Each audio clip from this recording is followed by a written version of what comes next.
Hello everyone. I'm here to help you today. I know you're using this video to sleep. So before that, don't forget to like the video and subscribe to the channel. Also, where are you from and what time are you watching? Now, sit back and relax. My name is Marcus Chen, and 6 months ago, I never would have believed that sound could have weight. That silence could press against your eardrums like something physical, something with mass and intention. I was a sound engineer, 15 years in the industry, working everything from concert halls to film studios. I understood acoustics the way a pianist understands keys, the way a surgeon understands anatomy. Sound was mathematics, physics, predictable waves traveling through predictable mediums at predictable speeds. The job posting appeared on a freelancer board I'd been monitoring for weeks. My regular contracts had dried up after the pandemic reshaped the industry, and my savings account had dwindled to the kind of number that makes you reconsider every coffee purchase, every unnecessary purchase of fresh vegetables instead of frozen. The posting was brief, almost cryptic. Sound engineer needed for acoustic analysis of institutional facility. 5 days on site. Lodging provided. Compensation, $15,000. $15,000 for 5 days of work. I'd made that much in a good month back when I had good months, but this was different. This was more money than I'd seen in 6 months, compressed into a single week. The posting included a phone number and an email address with a domain I didn't recognize. Not a company name, just a string of letters that could have been an acronym or could have been random characters. I should have asked more questions, should have demanded to know what kind of facility, what kind of analysis, why the compensation was so disproportionate to the time frame. But when you're 2 months behind on rent and your landlord has started including helpful printouts of local shelter information with your late notices, you don't ask questions. You say yes. You confirm the direct deposit information. You pack your equipment. The confirmation email arrived within an hour. No company letterhead, no signature beyond a single initial. The message contained an address in eastern Oregon, coordinates that placed it somewhere in the empty spaces between small towns I'd never heard of, and instructions to arrive by 6 p.m. on Sunday. Lodging would be provided on site, all meals included. I was to bring my standard acoustic analysis equipment, plus any specialized tools I thought might be relevant. The email ended with a single line that I read 3 times before closing my laptop. Previous tenant complaints regarding sound disturbances require professional assessment before property can be released. Tenant complaints, sound disturbances. It sounded like a noise ordinance issue, maybe problematic HVAC systems or structural resonance from nearby traffic. 5 days seemed excessive for that kind of analysis, and $15,000 seemed absurd, but I'd learned that institution, government facilities, hospitals, schools, often moved with bureaucratic inefficiency that inflated both timelines and budgets. Maybe they'd received legal threats. Maybe there was a liability concern. Maybe they simply had budget to burn before the fiscal year ended. I loaded my equipment into my decade-old Subaru on Saturday afternoon. The basics: sound level meter, frequency analyzer, recording equipment with studio-grade microphones, my laptop loaded with analysis software that had cost more than my car. I added tools I rarely used: ultrasonic detectors for sounds beyond human hearing range, infrasound monitors for frequencies below 20 Hz, vibration sensors that could detect structural resonance. The confirmation email's vagueness had made me cautious, and I'd rather carry unnecessary equipment than lack something crucial. The drive from Portland took 6 hours, winding through landscapes that shifted from green to brown, from populated to empty. I'd grown up in cities, spent my adult life in places where you were never more than a mile from a grocery store, never more than minutes from other human beings. The spaces between towns in eastern Oregon felt different. The sky grew larger as buildings grew scarce, until it dominated everything. A massive inverted bowl of deepening blue that made me feel simultaneously exposed and insignificant. The GPS guided me off the highway onto state routes, then county roads, then something that barely qualified as a road at all, 2 tire tracks through scrubland, separated by a strip of dead grass and scattered rocks. My Subaru's suspension creaked over ruts and washouts. Dust rose in my wake, visible in the rearview mirror as a brown plume that hung in the still air long after I'd passed. Sunset painted the sky in shades that seemed too saturated, too vivid, oranges and purples that looked artificial against the muted browns and grays of the landscape. That's when I saw it, emerging from the emptiness like something that had always been there, but had chosen only now to become visible.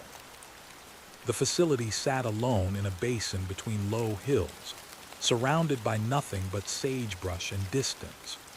3 stories of institutional architecture, the kind of building that could have been a school or a hospital or a government office, designed by someone who valued function over form, efficiency over aesthetics. Concrete and glass, arranged in a T-shape, painted in a shade of tan that might have been chosen to blend with the desert or might have simply been the cheapest option. Even from a distance, I could see that most of the windows were dark. I checked the coordinates against the GPS. This was the location. The road continued toward the building, ending in a parking lot that could have accommodated 100 vehicles but currently held only 2. A white sedan that looked like a rental, and a pickup truck that had the weathered appearance of local ownership. The sun touched the horizon as I pulled into the lot, and the quality of light shifted immediately, becoming thinner, colder. I parked next to the sedan and killed the engine. In the sudden silence, I became aware of how quiet it was. Not the quiet of a city at night, where silence is relative, always underlaid with distant traffic and muffled voices and the ambient hum of infrastructure. This was the quiet of true emptiness, the kind of quiet that makes you notice your own breathing, your own heartbeat. I sat in the car for a moment, studying the building through the windshield. Institutional facilities like this usually had some kind of signage, some indication of purpose or ownership. But the walls were blank, the entrance marked only by a glass door and a concrete awning. No name, no logo, no identifying information. A single light burned above the entrance, already bright in the gathering dusk.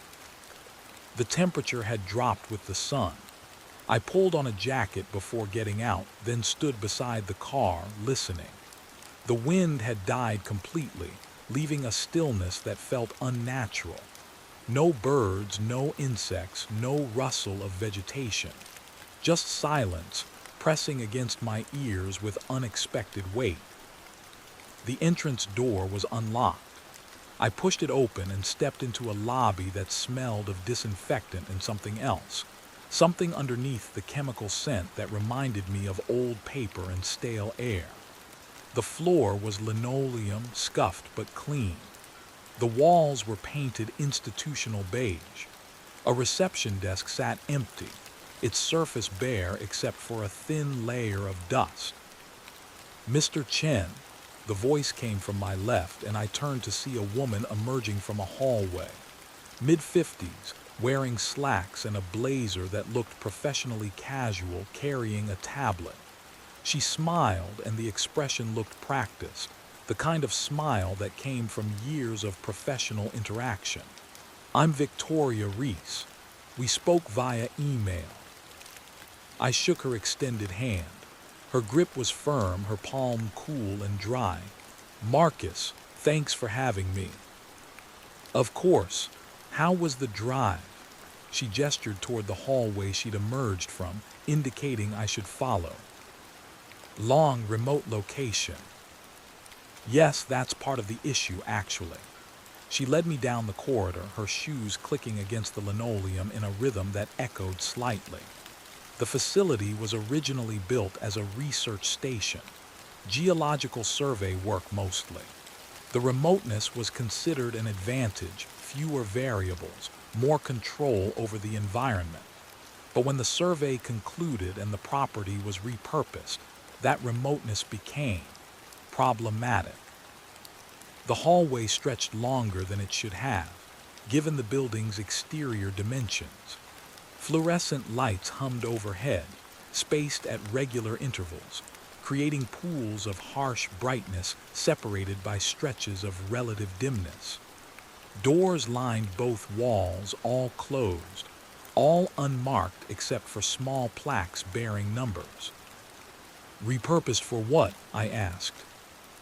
Victoria's pace didn't slow. "Residential facility. Extended stay accommodations for various research personnel rotating through the area. We thought there would be demand. Scientists working on long-term environmental studies, that sort of thing. But the complaints began almost immediately." "Sound disturbances." "Yes, tenants reported hearing things. Unusual sounds primarily at night. Humming, vibrations, voices in the walls. One claimed to hear music playing when no music was present. Another described a sound like distant machinery, except there was no machinery nearby." She stopped at a door marked with the number 17 and produced a key card from her pocket. "We brought in contractors first. HVAC specialists, structural engineers. They found nothing wrong. No mechanical issues, no structural problems. But the complaints continued, and eventually tenants started leaving, breaking leases, forfeiting deposits. 3 separate residents reported the same phrase. They said the building was listening." The key card beeped, and the door unlocked with a mechanical click. Victoria pushed it open, revealing a small apartment. Kitchenette, living area, bedroom visible through an open doorway. Standard furnished rental, the kind of space designed to be inoffensive and forgettable. "This will be your quarters for the week," she said. The previous tenant was the last to leave. Stayed 4 months before requesting immediate lease termination. Cited the sound issues specifically. I stepped inside. The apartment smelled unused but not abandoned, cleaned but not lived in. What exactly am I analyzing? Everything. Document any anomalous sounds, any acoustic irregularities. We need a professional assessment before we can determine if this is a structural issue, an environmental factor, or simply a matter of perception and psychology. She handed me the key card. "The facility is otherwise empty. You'll have complete access to all common areas and unoccupied units. I'll be staying in Unit 34 on the 3rd floor, and our maintenance supervisor, Thomas, is in Unit 8 on the 1st floor. If you need anything, here's my cell number." She held out a business card, plain white with nothing but a name and phone number. "When do I start?" "Tomorrow morning is fine. Take tonight to settle in, familiarize yourself with the space. The kitchen is stocked. We had groceries delivered yesterday. There's a cafeteria on the 2nd floor if you prefer, though it's not operational, just storage for dry goods." She moved toward the door, then paused. "One thing, the building's fire suppression system is extremely sensitive. It's been triggering false alarms in response to certain acoustic frequencies. We've disabled it temporarily, but do be careful with any high-volume sound generation. We don't want to cause damage." I nodded and she left, her footsteps receding down the hallway until they faded entirely. I closed the door and stood in the sudden silence, listening. The apartment was quiet, not unnaturally so, just the normal quiet of an empty space. I could hear the faint hum of the refrigerator in the kitchenette, the almost imperceptible whisper of air moving through ventilation ducts. Standard background noise, the kind of sound every building makes, the acoustic fingerprint of inhabited space. I spent the next hour unloading my equipment from the car, making multiple trips through the twilight. The parking lot lights had come on automatically, casting orange sodium vapor glow across the cracked pavement. Each time I emerged from the building, the silence struck me again. No traffic sounds, no distant human activity, just emptiness, stretching in all directions until it met the horizon. Back in the apartment, I began setting up my baseline equipment. Sound level meter positioned in the center of the living area. Recording equipment with microphones placed strategically in corners to capture the full acoustic spectrum. I powered on my laptop and launched the analysis software, watching as it began generating real-time visualizations of the sound environment. Everything appeared normal.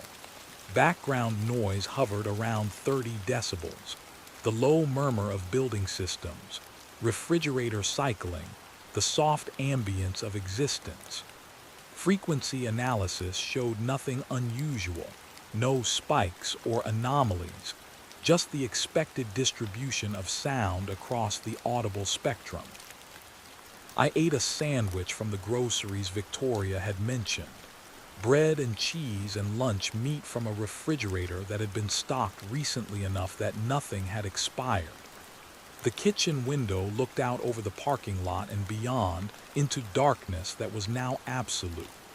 No city glow, no ambient light pollution, just black pressing against the glass. I was exhausted from the drive, from the tension of navigation through unfamiliar territory, from the low-grade anxiety that comes with new situations and uncertain employment. I decided to shower and sleep, to start fresh in the morning when I could approach the analysis systematically, professionally. The bathroom was small and utilitarian, the shower stall barely large enough to turn around in. Water pressure was good, temperature responsive. I stood under the stream and let the heat work into muscles that had been tense for hours, felt the day begin to drain away. That's when I heard it for the first time. Very faint, barely perceptible beneath the sound of running water. A low-frequency tone, so deep it was almost subliminal, riding the edge of human hearing range. I turned off the water immediately, stood dripping in the sudden silence. The tone continued, steady, unwavering, like a single sustained note played on an instrument that didn't exist. Not loud. I'd estimate 20 to 30 decibels at most, but persistent and coming from everywhere at once, from the walls themselves. I grabbed a towel and moved quickly to the living area, still wet, leaving footprints on the linoleum. The recording equipment was still running, capturing everything. I watched the frequency analyzer, looking for the tone I was hearing. The software showed nothing. Background noise at normal levels, normal distribution across frequencies. No spike, no anomaly, no indication of the sound that was clearly audible in the room. I checked the equipment connections, verified the microphone sensitivity settings, confirmed the software was functioning correctly. Everything appeared operational, but the tone I was hearing wasn't registering on any of my instruments. I stood in the center of the room, listening. The tone was still there, deep and steady, vibrating in my chest more than my ears. I could feel it as much as hear it. a physical presence that made my sternum resonate sympathetically. But according to my equipment, the room was quiet, just normal background noise, nothing more. I recorded a memo on my phone describing the sound, noting the time and my location in the building. Professional habit, document everything, even subjective experiences. Especially subjective experiences, because perception was data too, even when instruments failed to corroborate. The tone faded gradually over the next 5 minutes, declining in volume until it disappeared entirely, leaving only the normal quiet of the apartment. I waited another 10 minutes, watching the recording software, listening intently. Nothing. The sound was gone. I dried off and dressed, then sat on the couch with my laptop, reviewing the audio recordings from the past hour. I isolated the time frame when I'd heard the tone, applied filters to enhance low frequencies, boosted the gain to maximum sensitivity. Nothing. The recording showed exactly what the real-time analysis had shown. Normal background noise, no anomalies. Either my equipment was malfunctioning across multiple independent systems simultaneously, or I'd experienced an auditory hallucination, or the sound existed in some way that standard recording equipment couldn't capture. The first option seemed unlikely given the redundancy of my systems. The second was possible: fatigue, stress, unfamiliar environment. The third was the most troubling, because it suggested something my training and experience hadn't prepared me for. I checked my phone, 10:47 p.m. Too late to contact Victoria about equipment issues, and besides, what would I say? That I'd heard a sound my instruments couldn't detect. That would be a fast way to lose a $15,000 contract. I decided to run continuous recording overnight, monitoring multiple frequency ranges simultaneously. If the tone returned, if it was real and not hallucinatory, the equipment would capture it. And if not, I'd know I was dealing with something psychological, something that required a different kind of analysis. I brushed my teeth, set my phone alarm for 7 a.m. and went to bed. The mattress was firm, the sheets clean and generic. Through the bedroom window, I could see nothing but darkness and the faint reflection of my own room in the glass. Sleep came slowly. I lay awake, listening to the building, to the ambient sounds that every structure makes as it settles and breathes and exists. The refrigerator cycled on and off. Air moved through ducts with a whisper that was almost but not quite regular. Somewhere distant, something clicked with mechanical precision every few minutes, probably a thermostat or relay. I was nearly asleep when I heard it again. The same low tone, emerging from the silence like something that had always been present but only now chose to become audible. Deep, steady, resonating in my chest cavity.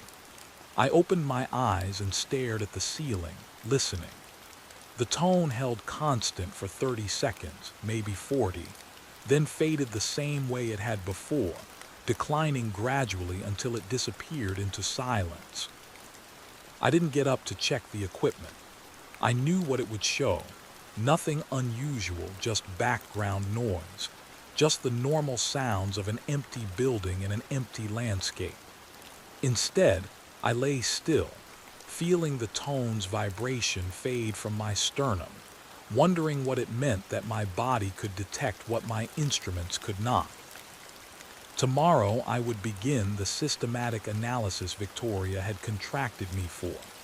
I would map the building's acoustic signature, measure sound propagation through different materials, identify any structural resonances or mechanical sources of noise. I would be professional, thorough, scientific. But lying there in the dark, feeling the last traces of that impossible tone fade from my bones. I understood with growing certainty that whatever was wrong with this building, it wasn't something that could be measured with standard equipment or explained through conventional acoustics. The silence pressed down, heavy and expectant, and somewhere in its depths, I thought I could hear the building itself breathing, patient and aware, waiting to see what I would do next. I didn't sleep well that first night. When I did manage to drift off, I woke repeatedly, disoriented, listening for the tone. Sometimes I thought I heard it, a barely perceptible vibration at the edge of perception. Other times there was only silence, so complete it seemed aggressive, like an absence that had weight and presence. My alarm woke me at 7 to pale light filtering through the bedroom window. I felt unrested, my thoughts sluggish with interrupted sleep, and the particular exhaustion that comes from spending the night alert to every sound. I made coffee in the apartment's small machine, grateful for the normal mechanical noises, gurgling water, hissing steam, the reassuring domesticity of brewing. While the coffee brewed, I checked the overnight recordings on my laptop. The software had captured approximately 8 hours of audio, which I scrubbed through at high speed, watching the frequency visualization scroll past in compressed time. Background noise remained constant throughout. No spikes, no anomalies. The tone I'd heard twice, once in the evening, once near midnight, had left no trace in the digital record. I poured coffee and stood at the kitchen window, looking out over the parking lot to the landscape beyond. Morning light revealed what darkness had hidden. The facility sat in a shallow basin, surrounded by low hills covered in scrub brush and scattered rocks. The ground was the color of rust and sand, broken by patches of hardy vegetation that looked gray-green in the dawn light. No roads were visible except the one I'd driven in on. No other buildings. No signs of human presence in any direction. Just emptiness stretching to the horizon. The white sedan and pickup truck were still the only other vehicles in the lot. I wondered if Victoria and Thomas were awake, wondered if they'd heard the tone, if they'd experienced the same sensation of sound that instruments couldn't measure. I drank my coffee and ate breakfast, cereal and milk from the stocked refrigerator, while planning the day's work. The systematic approach would be to start with a comprehensive acoustic survey, document the building's baseline sound signature, identify all mechanical systems, measure sound propagation through walls and floors, map any areas of unusual resonance or attenuation. Then I could compare actual conditions against reported complaints, look for correlations, identify potential sources. I dressed and gathered my mobile equipment: handheld sound level meter, digital recorder, tablet with mapping software. The plan was to work floor by floor, room by room, creating a complete acoustic profile of the facility. The hallway outside my apartment was as I remembered it from the previous evening. Institutional beige walls, linoleum floor, fluorescent lights humming overhead. But in daylight, or rather in the artificial brightness of the corridor lighting, I noticed details I'd missed before. The walls showed signs of age despite their cleanliness. Small cracks in the paint, discolored patches where pictures or bulletin boards had once hung, scuff marks near the baseboards from years of passing foot traffic. I walked the length of the first floor corridor, noting the location and numbering of units. They ran from 1 to 20, 10 on each side, arranged along a straight hallway that formed the vertical stroke of the building's T-shape. At the far end, the corridor intersected with another hallway that ran perpendicular, forming the horizontal stroke. That cross corridor held common areas: laundry room, storage, maintenance access. a larger community space that might have been intended as a lounge. The sound level meter showed readings between 30 and 35 decibels as I walked, normal for an unoccupied building. The fluorescent lights contributed most of the ambient noise, their ballasts humming at 60 hertz, the fundamental frequency of AC power in North America. I could also detect the HVAC system, a low rush of air through overhead ducts, and somewhere distant, the mechanical rhythm of a compressor cycling. I was documenting these baseline readings when I heard footsteps approaching from behind. I turned to see a man coming down the corridor, late 60s, wearing work clothes and carrying a toolbox, his face weathered in the way that suggested decades of outdoor work. "You must be the sound guy," he said, stopping a few feet away. His voice was gravelly, roughened by years of smoking or shouting or both. "Thomas Brewster, maintenance." I shook his extended hand. "Marcus Chen, you're staying on site." "Yeah, Unit 8. Someone's gotta keep the place running, even when nobody's living here." He gestured with the toolbox toward the far end of the corridor. "Busted pipe in the laundry room. Been meaning to fix it for a week." "Have you heard anything unusual, sound-wise?" Thomas's expression shifted, became guarded. "What Victoria tell you?" "That previous tenants complained about sounds. Humming, vibrations, voices. She said contractors couldn't find any mechanical cause." He nodded slowly, seemed to be weighing his response. "I've been here 18 months, worked maintenance from the beginning back when we had 30, 40 people living in the building. And yeah, I've heard things, mostly at night. Low sounds like machinery running somewhere far off. Sometimes it's louder on the upper floors, sometimes down here. Never could track it to a source." "The tone I'm interested in," I said. "It's very low frequency, almost subsonic. Do you hear something like that?" "Maybe. Hard to say when you're my age and you've worked around loud equipment your whole life. My hearing's not what it was." He shifted the toolbox to his other hand. "But I know the building's got some weird acoustic properties. Sound carries strangely here.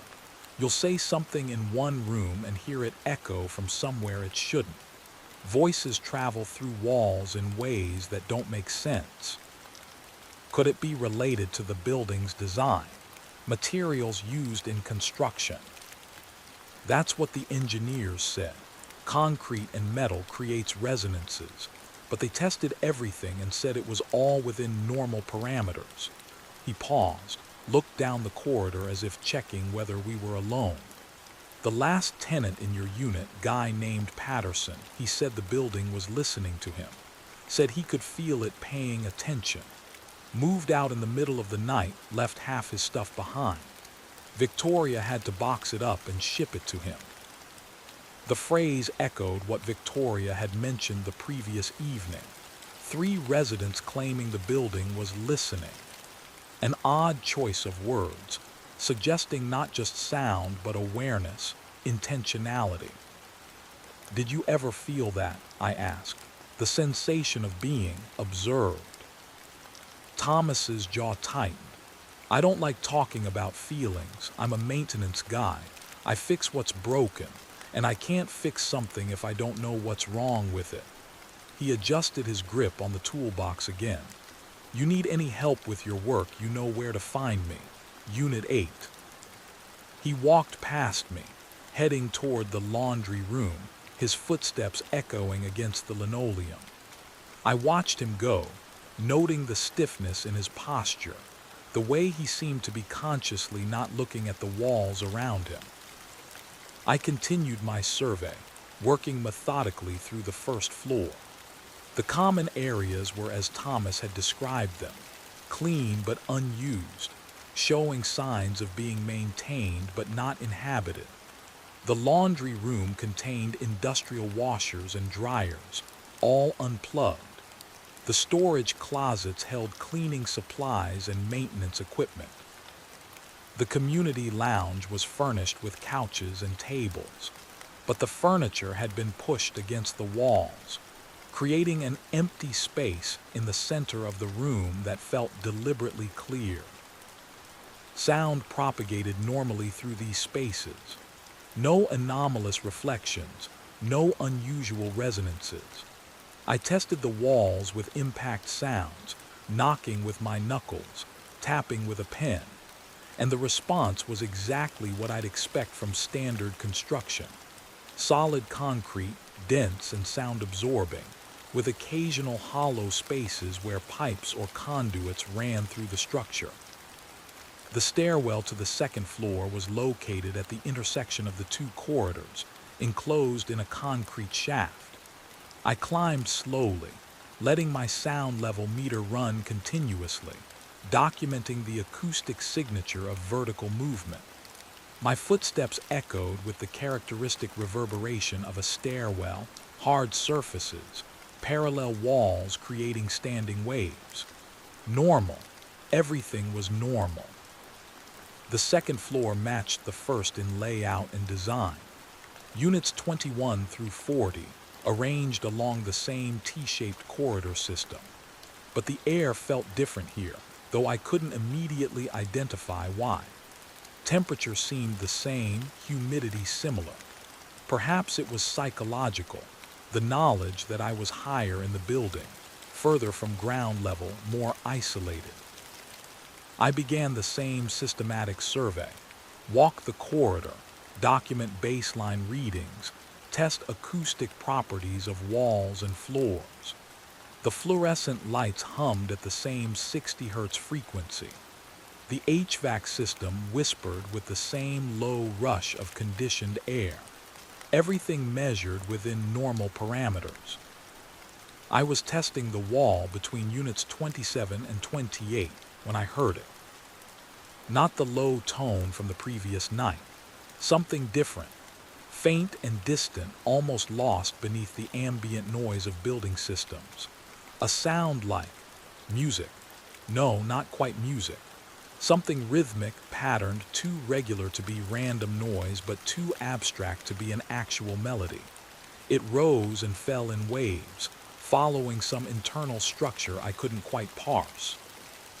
I held still, listening intently. The sound seemed to be coming from above, from the third floor. I checked my sound level meter, but it showed only the same baseline readings, 35 decibels, nothing unusual. The recording equipment captured the ambient noise, but gave no indication of the rhythmic pattern I was clearly hearing. I moved toward the stairwell, tracking the sound by ear since my instruments refused to acknowledge its existence. With each step, it became slightly more distinct, not louder but more present, as if it was emerging from some hidden layer of reality. The rhythm was hypnotic, almost but not quite regular, like a heartbeat that occasionally skipped or doubled. The stairwell door closed behind me with a heavy metallic thunk that echoed up and down the concrete shaft. I stood on the landing, listening. The sound was clearer here, filtering down from above with peculiar clarity. Still faint, still barely perceptible, but undeniably present. I climbed toward the third floor, my footsteps creating their own rhythm that interfered with the pattern I was tracking. Halfway up, the sound changed subtly, the rhythm shifting in a way that made my inner ear swim with disorientation. Not wrong, exactly, but unexpected, like music that modulated to a key you didn't know existed. The third floor landing was identical to the second, but the sound was no clearer. If anything, it seemed more distant, as if it was retreating from me, staying just beyond reach. I pushed through the door into the third floor corridor. The hallway was darker than the floors below. Several of the fluorescent lights had burned out or been disconnected, creating pools of shadow between working fixtures. The air smelled different here, mustier, with an undertone of something that reminded me of old electronics, that particular scent of heated dust on circuit boards. The rhythmic sound had faded when I entered the corridor. Not disappeared. I could still sense it at the edge of perception, like something visible in peripheral vision that vanishes when you look directly at it. I walked slowly down the hallway, trying to track its source without focusing on it too intently. Unit 34 was Victoria's apartment, according to what she'd told me the previous evening. The door was closed, no light visible beneath it. I checked my watch, 9:23 a.m. She might be awake but not moving around, or she might have left the building entirely. The white sedan in the parking lot could have been hers or could have belonged to someone else. I continued down the corridor, documenting sound levels, testing walls, trying to maintain professional focus while simultaneously tracking the ghost rhythm that my equipment couldn't detect. The units up here felt different from those below, though I couldn't articulate precisely how. The air pressure seemed wrong, creating a sensation in my ears like ascending in an airplane, that uncomfortable feeling of needing to equalize. At the end of the corridor, I found a door marked roof access. It was locked, requiring a key card I didn't have. I made a note to request access from Victoria. Roof-mounted HVAC equipment could be a source of low-frequency sounds that propagated through the building structure. I turned back, and that's when I noticed the door to Unit 42 was slightly ajar. Not wide open, just cracked a few inches, enough to see that the interior was dark. I approached slowly, my training warring with instinct. Professional protocol said I should document this, contact Victoria, get permission before entering an unassigned unit. But curiosity, the same curiosity that had drawn me to sound engineering in the first place, the desire to understand how things worked, urged me forward. I knocked on the doorframe. "Hello, anyone inside?" No response, just silence pressed against my ears with that same peculiar weight I'd noticed the night before. I pushed the door open wider and found the light switch. Fluorescent fixtures flickered to life, revealing an apartment identical in layout to my own but completely empty. No furniture, no personal belongings, nothing but bare walls and linoleum floor. The air inside was stale, undisturbed, carrying that particular quality of spaces that haven't been occupied in months. Except something was wrong with the proportions. I couldn't identify it immediately, just a nagging sense that the dimensions weren't quite right. The living area seemed too long in relation to its width, the ceiling too high for the floor space. I pulled out a tape measure and began checking actual distances against the architectural logic of the building. The living room was 16 feet from the entrance wall to the opposite wall, but there should have been a bedroom beyond that wall, which meant the entire unit couldn't be more than 30 feet deep. Yet when I measured from the entrance door to the back wall of the bedroom, I got 37 feet. I rechecked my measurements. Same result. The apartment's interior dimensions exceeded what should have been possible given the building's exterior structure. I stood in the center of the empty living room, trying to reconcile the measurements with physical reality. Maybe I'd made an error. Maybe the building's layout was more complex than I'd understood. Maybe the walls weren't load-bearing. Maybe the floor plan allowed for extensions I hadn't accounted for. That's when I heard the tone again. Lower than before, deeper, resonating not in my chest but in my abdomen, in my bones. So deep it was almost painful, a pressure that made my teeth ache and my vision blur slightly. I could feel it in the floor, vibrating through the soles of my feet, transmitting directly into my skeletal structure. I looked at my sound level meter. 38 decibels.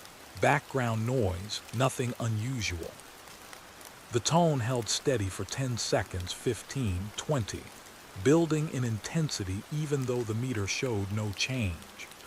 My hands began to shake, a sympathetic vibration induced by the frequency.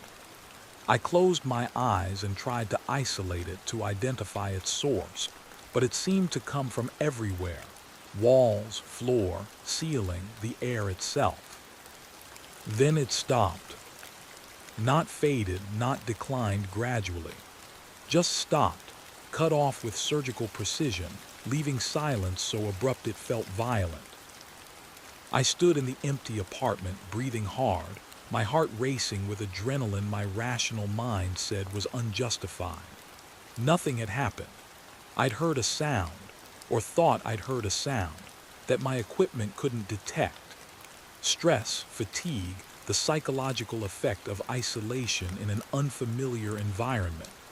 All explainable, all within the realm of normal human experience. Except the measurements were still wrong, and the apartment was still too deep, and somewhere in the building's hidden spaces, something was producing sounds that existed outside the range of standard acoustic analysis. I left Unit 42, pulling the door closed behind me but not engaging the lock. In the corridor, the fluorescent lights hummed their 60 Hz song, steady and indifferent. I checked my watch, 10:07 a.m. I'd been in the building less than 3 hours, and already the normal rules of acoustic science seemed insufficient. I needed to talk to Victoria, needed to understand what kind of facility this really was, what its original purpose had been beyond the generic description of research station. The building's acoustic properties suggested something designed intentionally, not accidentally. The dimensional inconsistencies pointed to architecture that prioritized function over standard construction logic. I descended to the second floor, then the first, tracking my descent through the stairwell's echoing chamber. The sense of wrongness faded as I approached ground level, like emerging from water into air, pressure normalizing with each step down. Unit 34's door was still closed when I checked the second floor, but Unit 8, Thomas's apartment, showed light beneath the door. I knocked, heard movement inside, then footsteps approaching. Thomas opened the door, still wearing his work clothes, smelling of pipe compound and metal. "Yeah. Have you noticed anything strange about the building's dimensions?" I asked. "Rooms that seem larger inside than they should be." His expression closed immediately, became carefully neutral. "Like what?" "Unit 42 on the third floor. I measured it. The interior space is 7 feet deeper than the building's structure should allow." "You sure you measured right?" "I'm sure." Thomas was quiet for a moment, looking past me down the corridor as if checking for observers. When they built this place, they had specific acoustic requirements: research-grade isolation, specialized soundproofing. The walls are double-layered in places, with air gaps and dampening materials. Makes the interior dimensions tricky. 7 feet of soundproofing. "Look, I just maintain the mechanical systems. I don't know the architectural details." But his tone suggested he knew more than he was saying, and his reluctance to meet my eyes confirmed it. "You should talk to Victoria about structural questions." "Where can I find her?" "Usually in her office. Second floor, room at the end of the east corridor, past the cafeteria." He started to close the door, then paused. "Mr. Chen, advice from someone who's been here longer than most. Don't go into empty units alone. And if you hear something that doesn't make sense, don't try to find where it's coming from. Just document it and move on." Why? Because that's what you're being paid to do. Document, analyze, report, not investigate. He closed the door before I could respond. I stood in the hallway, processing his warning. Don't investigate, just document. As if there was a meaningful difference between the two, as if I could accurately document something without understanding its source and nature. I found the cafeteria on the second floor's east corridor, a large space with industrial kitchen equipment along one wall and rows of tables arranged in neat lines. Everything was clean but dormant, appliances unplugged, surfaces bare. The fluorescent lights here were brighter than in the corridors, creating a harsh illumination that made the empty space feel more abandoned rather than less. Past the cafeteria, the corridor continued for another 30 feet before ending at a door marked administration. I knocked twice, heard a muffled response from within, and entered. The office was small, crowded with filing cabinets and a desk covered in paperwork. Victoria sat behind the desk, looking up from a laptop as I entered. She wore the same professionally casual attire as the previous evening, but her expression showed signs of poor sleep, slight shadows under her eyes, a tightness around her mouth. "Mr. Chen, how's the survey going?" "I've completed preliminary documentation of the first and second floors, but I have some questions about the building's original specifications." "Of course." She gestured to a chair across from her desk. "What do you need to know?" I sat, choosing my words carefully. "You mentioned the facility was originally built as a research station for geological survey work. What kind of acoustic requirements would that have entailed?" Victoria's fingers drummed once against the desk, a small, nervous gesture quickly suppressed. The survey work involved seismic monitoring, very sensitive equipment requiring isolation from ambient vibrations and environmental noise. The building was designed with that in mind. Enhanced soundproofing, vibration dampening, specialized construction techniques. Specialized enough to create interior spaces 7 feet deeper than exterior dimensions suggest. Her expression didn't change, but I saw calculation behind her eyes, a rapid assessment of how much to reveal. The walls have complex internal structures, multiple layers, air gaps, resonance chambers designed to trap and neutralize specific frequencies. It creates some dimensional inconsistencies, yes. Resonance chambers in the walls. Among other features, the facility was quite sophisticated when it was built, state-of-the-art for the time. She closed her laptop, giving me her full attention. "Does this affect your acoustic analysis?" "It might explain some of the reported phenomena.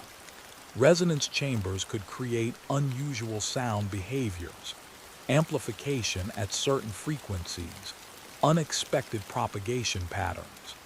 But it doesn't explain why previous tenants reported hearing sounds that seem to have no physical source." "What's your theory?" I hesitated, aware that what I was about to say might sound unprofessional. "I've heard sounds since arriving that my equipment can't detect. Very low frequency tones, rhythmic patterns, sounds that seem to come from the structure itself. They're perceptible. I can hear them clearly, feel them physically, but they don't register on standard recording equipment." Victoria's expression remained neutral. "Have you considered that might be a psychoacoustic phenomenon? The power of suggestion, combined with isolation and the building's unusual acoustic properties." "I've considered it, but that doesn't explain the dimensional inconsistencies, or why multiple previous tenants reported similar experiences independently." She stood and moved to one of the filing cabinets, pulling out a manila folder. When the building was repurposed for residential use, we had an independent acoustic consultant assess the space. His report concluded that the soundproofing design created what he called phantom frequency zones, areas where certain sound frequencies could build and resonate without being detectable by standard measurement equipment. He theorized that human hearing, being more sensitive and adaptable than electronic sensors, might perceive these phantom frequencies as actual sounds. She handed me the folder. Inside were technical drawings, acoustic analysis charts, and a 20-page report dense with mathematical formulas and frequency response graphs. I scanned the summary. The consultant had indeed identified several areas of unusual acoustic behavior, particularly on the upper floors, where the combination of structural resonances and soundproofing materials created conditions conducive to infrasound generation. Infrasound, frequencies below 20 Hz, below the normal range of human hearing. But research had shown that even inaudible infrasound could affect human physiology, causing feelings of unease, visual hallucinations, even the sensation of a presence in empty rooms. Haunted house phenomena often traced back to infrasound from traffic, wind, or mechanical systems. This report is from 8 years ago, I said, before the building was converted to residential use. Correct. We used his findings to inform our renovation decisions. We thought we'd addressed the worst of the acoustic issues. Her tone suggested those thoughts had been proven wrong. Obviously, we were mistaken. I flipped through the technical drawings, trying to correlate them with what I'd observed. The building's cross-section revealed layers I hadn't suspected, not just double walls, but triple walls in some areas, with air spaces ranging from 6 inches to 3 feet. The third floor had the most complex construction, with what the drawings labeled as acoustic isolation chambers integrated into the wall structures. What were these isolation chambers for? The seismic monitoring equipment was extremely sensitive. Even minor vibrations from footsteps or ventilation could contaminate data. The chambers provided complete isolation, floating rooms within rooms, suspended on dampening materials, acoustically separated from the main structure. Are they still intact? As far as I know, we sealed most of them during renovation, but the structures themselves remain. She returned to her chair, folding her hands on the desk. Mr. Chen, I need to be honest with you about something. This isn't just about tenant complaints. We've had 3 separate lease agreements terminated early, with threats of legal action. 2 former residents have claimed the building caused psychological distress. If we can't provide a credible explanation for the acoustic phenomena, something that allows us to either fix the problem or demonstrate it's not a liability issue, we may have to demolish the facility entirely. That's $40 million of infrastructure gone. The number hung in the air between us. $40 million. Suddenly, the $15,000 they were paying me made more sense. A negligible expense compared to potential total loss. What exactly do you need from my analysis? I asked. Either identify a fixable problem, mechanical, structural, something we can address with repairs or modifications, or provide documentation that the phenomena are perceptual rather than real, that they fall within normal parameters of acoustic experience. Anything that gives us a defensible position. I closed the folder and stood. I'll continue the survey, but I need complete access, all floors, all rooms, including any sealed areas. If there are acoustic isolation chambers in the walls, I need to inspect them. Of course, I'll provide you with a master access card. She pulled a key card from her desk drawer and handed it to me. This opens everything except my office and Thomas's apartment. Be careful in the sealed spaces. Some haven't been accessed in years, and structural integrity may be compromised. I pocketed the card. One more question. The original research station. What kind of geological survey was it conducting? Victoria's pause lasted a fraction too long. Seismic monitoring, as I said. Earthquake prediction research. Oregon sits on several fault lines, and understanding seismic activity in the region was considered a priority. And they needed this level of acoustic isolation for earthquake monitoring.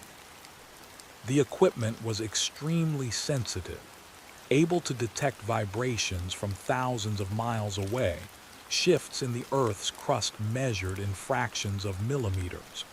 Any local interference would render the data useless.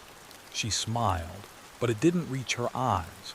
Is there anything else? Not right now. Thank you for your time. I left the office and stood in the corridor outside, thinking about what she'd told me, and more importantly, what she hadn't. Seismic monitoring required sensitive equipment, yes, but the level of acoustic engineering described in those technical drawings went far beyond what earthquake research would necessitate.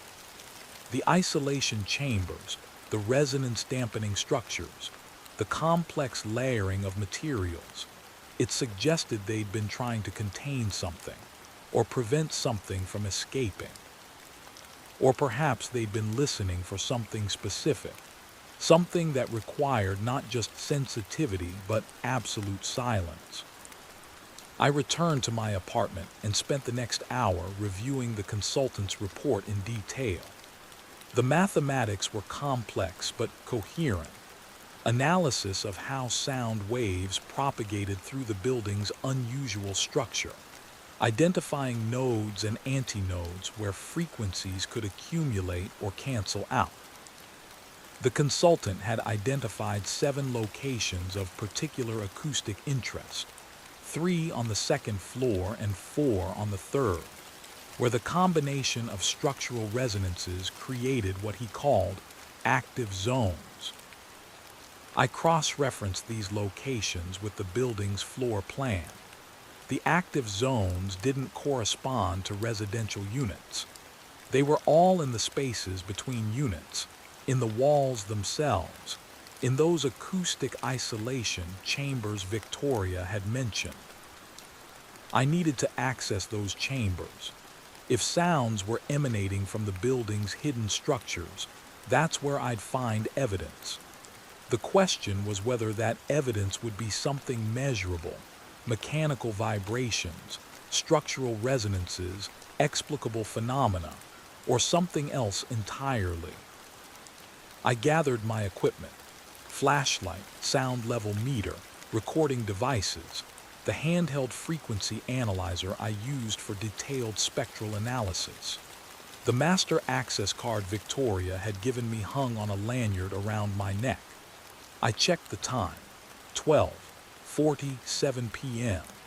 Plenty of daylight remaining, though daylight made little difference inside a building with few windows and artificial lighting throughout. I started with the second floor's first active zone, located according to the consultant's report between units 26 and 27. The corridor wall here looked identical to every other section: beige paint, smooth surface, no obvious access points. But the technical drawings showed a service panel that should be behind a section of removable wall covering. I ran my hands along the wall, pressing and tapping, listening for hollow sounds. Nothing seemed different until I reached a spot about 4 feet from the floor where the paint texture changed subtly. I pushed, and a section of wall covering clicked inward slightly, revealing hidden hinges. A pull revealed a panel about 3 feet square, opening outward to expose darkness beyond. I clicked on my flashlight and shone it into the opening. The beam revealed a space about 6 feet deep and 8 feet wide, the walls covered in acoustic tiles that looked decades old. The air that drifted out smelled of dust and something chemical, like degraded insulation or old adhesives. The space between the walls was taller than I'd expected. It extended upward beyond my flashlight's reach, disappearing into darkness above. I checked my sound level meter, 32 decibels, slightly lower than the corridor. The air was still, undisturbed. I climbed through the opening, ducking slightly to clear the panel frame. Inside, the temperature dropped noticeably. The acoustic tiles provided insulation that separated this space from the building's HVAC system. My flashlight revealed more detail. Metal framework supporting the acoustic tiles, conduit running along the ceiling carrying electrical lines, and at the far end of the chamber, another panel leading deeper into the wall structure. I approached the second panel slowly, my footsteps muffled by acoustic material underfoot. The sound level meter showed 28 decibels now, remarkably quiet, quieter than a normal room should be. The isolation was working exactly as designed, cutting off ambient noise from the inhabited spaces beyond. The second panel was metal, secured with 4 bolts that looked like they hadn't been turned in years. I pulled a multi-tool from my pocket and began removing them, the scraping of metal on metal unnaturally loud in the silent chamber. The bolts came free with difficulty, threads corroded but still functional. The panel swung inward and cold air rushed out, carrying a smell that made me recoil. Not decay exactly, but something organic and wrong, like meat left in a freezer for years. My flashlight beam penetrated the darkness beyond, revealing a larger space, cylindrical, extending upward and downward beyond the light's reach. This was one of the acoustic isolation chambers. The walls were smooth metal, the floor a metal grating suspended over empty space below. I could see cables running down through the center of the chamber, disappearing into the depths, and more acoustic tiles arranged in geometric patterns that seemed designed to absorb sound from specific angles. I stepped onto the grating carefully, testing its stability. It held firm, though it creaked slightly under my weight. The sound of that creak echoed strangely, multiplying and fading in ways that didn't match the space's visible dimensions. I was reaching for my frequency analyzer when I heard it. Not the low tone from before, not the rhythmic pattern. This was different, a sound like breathing, slow and deep, resonating through the metal chamber with organic rhythm.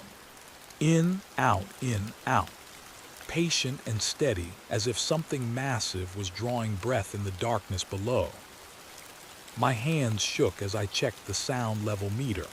26 decibels, background noise, nothing unusual. But the breathing continued, each cycle taking approximately 7 seconds. I could feel it through the metal grating, a subtle vibration that matched the rhythm, and when I held my breath to listen more carefully, I swear I could hear it shifting, adjusting its timing to match mine, maintaining a relationship to my own breathing that suggested awareness, response, intention. I backed toward the panel opening, moving slowly, trying not to make sudden movements, trying not to acknowledge the absurd thought that something in this empty chamber was matching its respiration to mine, that the building itself was breathing in synchronization with my lungs. The moment I stepped back through the panel onto solid floor, the breathing stopped. Complete silence, so absolute it made my ears ring. I stood frozen, listening, waiting for the sound to resume. Nothing. Just the quiet hum of my own pulse, too loud in the sudden absence of other sound. I closed the metal panel, replaced the bolts with shaking hands, and retreated to the corridor. The fluorescent light seemed too bright after the darkness of the wall chamber, and the ambient noise of the building, HVAC, electrical systems, the subtle sounds of structure, felt reassuring in their normalcy. I leaned against the corridor wall, breathing hard, trying to process what I'd experienced. Acoustic chambers could create strange effects. Sound could behave in counterintuitive ways in spaces designed to manipulate it. The breathing could have been air pressure equalizing, could have been vibrations from distant machinery, could have been a dozen explicable phenomena filtered through the chamber's acoustic properties and my own stressed perception. Except it had matched my breathing, had adjusted when I held my breath, had stopped the instant I left the chamber, as if something had been aware of my presence and had chosen to fall silent when I withdrew. I checked my recording equipment. The digital recorder had been running continuously, capturing everything. I pulled out my earbuds and played back the last 5 minutes. The recording was silent. I could hear my footsteps, hear the bolts being removed, hear the panel creaking open. But where the breathing should have been, there was nothing. Just my own respiration, my own movements, and beneath it all, the baseline quiet of an acoustically isolated space. I stood in the corridor, listening to my own breath in the recording, hearing the absence of the sound I knew had been there. And I understood with growing certainty that whatever was happening in this building, it existed in some space that standard equipment couldn't measure, that digital recording couldn't capture, that conventional acoustic science couldn't explain. My phone showed 1:23 p.m. I'd been in the chamber less than 15 minutes, but it felt like hours. I needed to think, needed to process, needed to decide whether to continue investigating the other active zones or whether to accept Thomas's advice and simply document without understanding. Except I couldn't walk away from something this strange without knowing what it was, without understanding how it worked. It violated every principle of my training, every instinct that had drawn me to sound engineering in the first place. Sound was physics. Sound was mathematics. Sound was knowable, measurable, explicable.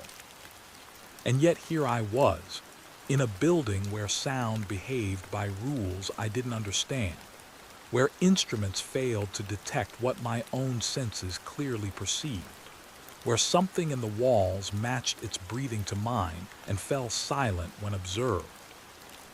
I walked to the stairwell and descended to the first floor, needing movement, needing to clear my head. The afternoon had grown hot outside, and the building's air conditioning worked harder, creating more ambient noise that somehow felt comforting. In the parking lot, the 3 vehicles sat unchanged, baking in the sun. I returned to my apartment and made lunch mechanically, sandwich, chips, water, while my mind worked through the problem. The building had been designed for seismic monitoring, Victoria had said. Extremely sensitive equipment listening for vibrations in the earth, for frequencies at the very edge of detectability. They'd created this elaborate structure to isolate that equipment, to remove all interference, to create conditions of perfect acoustic silence. But what if they'd been listening for something specific? What if the acoustic isolation wasn't just to remove interference, but to contain something, or to create conditions where something could manifest? What if the breathing I'd heard wasn't an acoustic artifact, but something real, something that existed in the silence they'd engineered? I was spiraling into speculation without evidence, letting fear and strangeness override rational analysis. I needed to stick to what I could measure, what I could document. The dimensional inconsistencies were real. I had measurements. The acoustic chambers were real. I had photographs. The sounds I was hearing were subjective but consistent. I had detailed notes. What I needed was more data, more observations from different active zones, different times of day, different conditions. I needed to establish patterns, to identify variables, to approach this scientifically even if the phenomena resisted scientific explanation. I finished eating and checked my equipment. Everything was functional, batteries charged, memory cards empty and ready. I had approximately 5 more hours of good working time before evening, before darkness added another layer of psychological pressure to an already unsettling situation. The second active zone was on the second floor's west corridor, between units 31 and 32. I found the access panel more easily this time, having learned what to look for. The slight texture change in the paint, the hidden hinges, the mechanism that released with pressure in the right location. The wall chamber here was smaller, maybe 4 feet deep, but extended the full height of the floor. Acoustic tiles lined every surface, and the air was even more still than the first chamber, creating a quality of silence that felt oppressive. My flashlight revealed the same metal framework, the same conduits, the same deeper panel leading to the isolation chamber. I removed the bolts and opened the inner panel. The chamber beyond was identical in design to the first, cylindrical metal space, grading floor, cables descending into darkness. But something was different. The air that flowed out was warmer, and there was a smell like heated metal, like electronic equipment running hot. I stepped onto the grating and immediately felt vibration under my feet. Not rhythmic like breathing, but constant, a steady hum that transmitted through the metal structure. My sound level meter showed 34 decibels, higher than it should be in an isolated chamber. I activated my frequency analyzer and began scanning. The device showed a spike at 19 Hz, right at the lower edge of human hearing, technically infrasound. The amplitude was low but persistent, a pure tone that seemed to be emanating from the cables descending into the chamber's depths. This was something I could measure, something explainable. Electrical systems could generate low-frequency hum, could create vibrations that propagated through metal structures. This might be the source of what tenants had been hearing, an artifact of the building's electrical infrastructure interacting with its acoustic design. I was documenting the frequency when the tone shifted. Not a change in volume, but in frequency. The analyzer showed it dropping from 19 Hz to 17, then 15, sliding down the spectrum in a way that power line interference wouldn't. Electrical hum was constant, tied to the 60 Hz AC cycle. This was changing deliberately, smoothly, as if something was adjusting a dial. The tone reached 12 Hz and held there, below the threshold of conscious hearing for most people, but still perceptible as vibration, as pressure in the chest and abdomen. I could feel it building, accumulating in the metal chamber like charge in a capacitor. Then it spoke. Not in words, not in language, but in meaning that bypassed linguistic processing and imprinted directly onto my consciousness. The tone modulated in ways that conveyed information, that communicated concepts I had no vocabulary for. I felt rather than heard it say, "You are listening." The analyzer showed the frequency spiking and dropping in complex patterns, too fast for standard electrical sources, too purposeful for random variation. 13 hertz, 11, 16, 9, forming something like Morse code but more sophisticated, more dense with information. You are listening, and we hear you listening. I backed toward the panel, my professional curiosity overridden by primal fear. This wasn't electrical interference. This wasn't structural resonance. This was communication, intentional and directed, and it was aware of my presence. The tone followed me as I retreated, the frequency shifting to track my movement, adjusting in real time to account for my changing position in the chamber.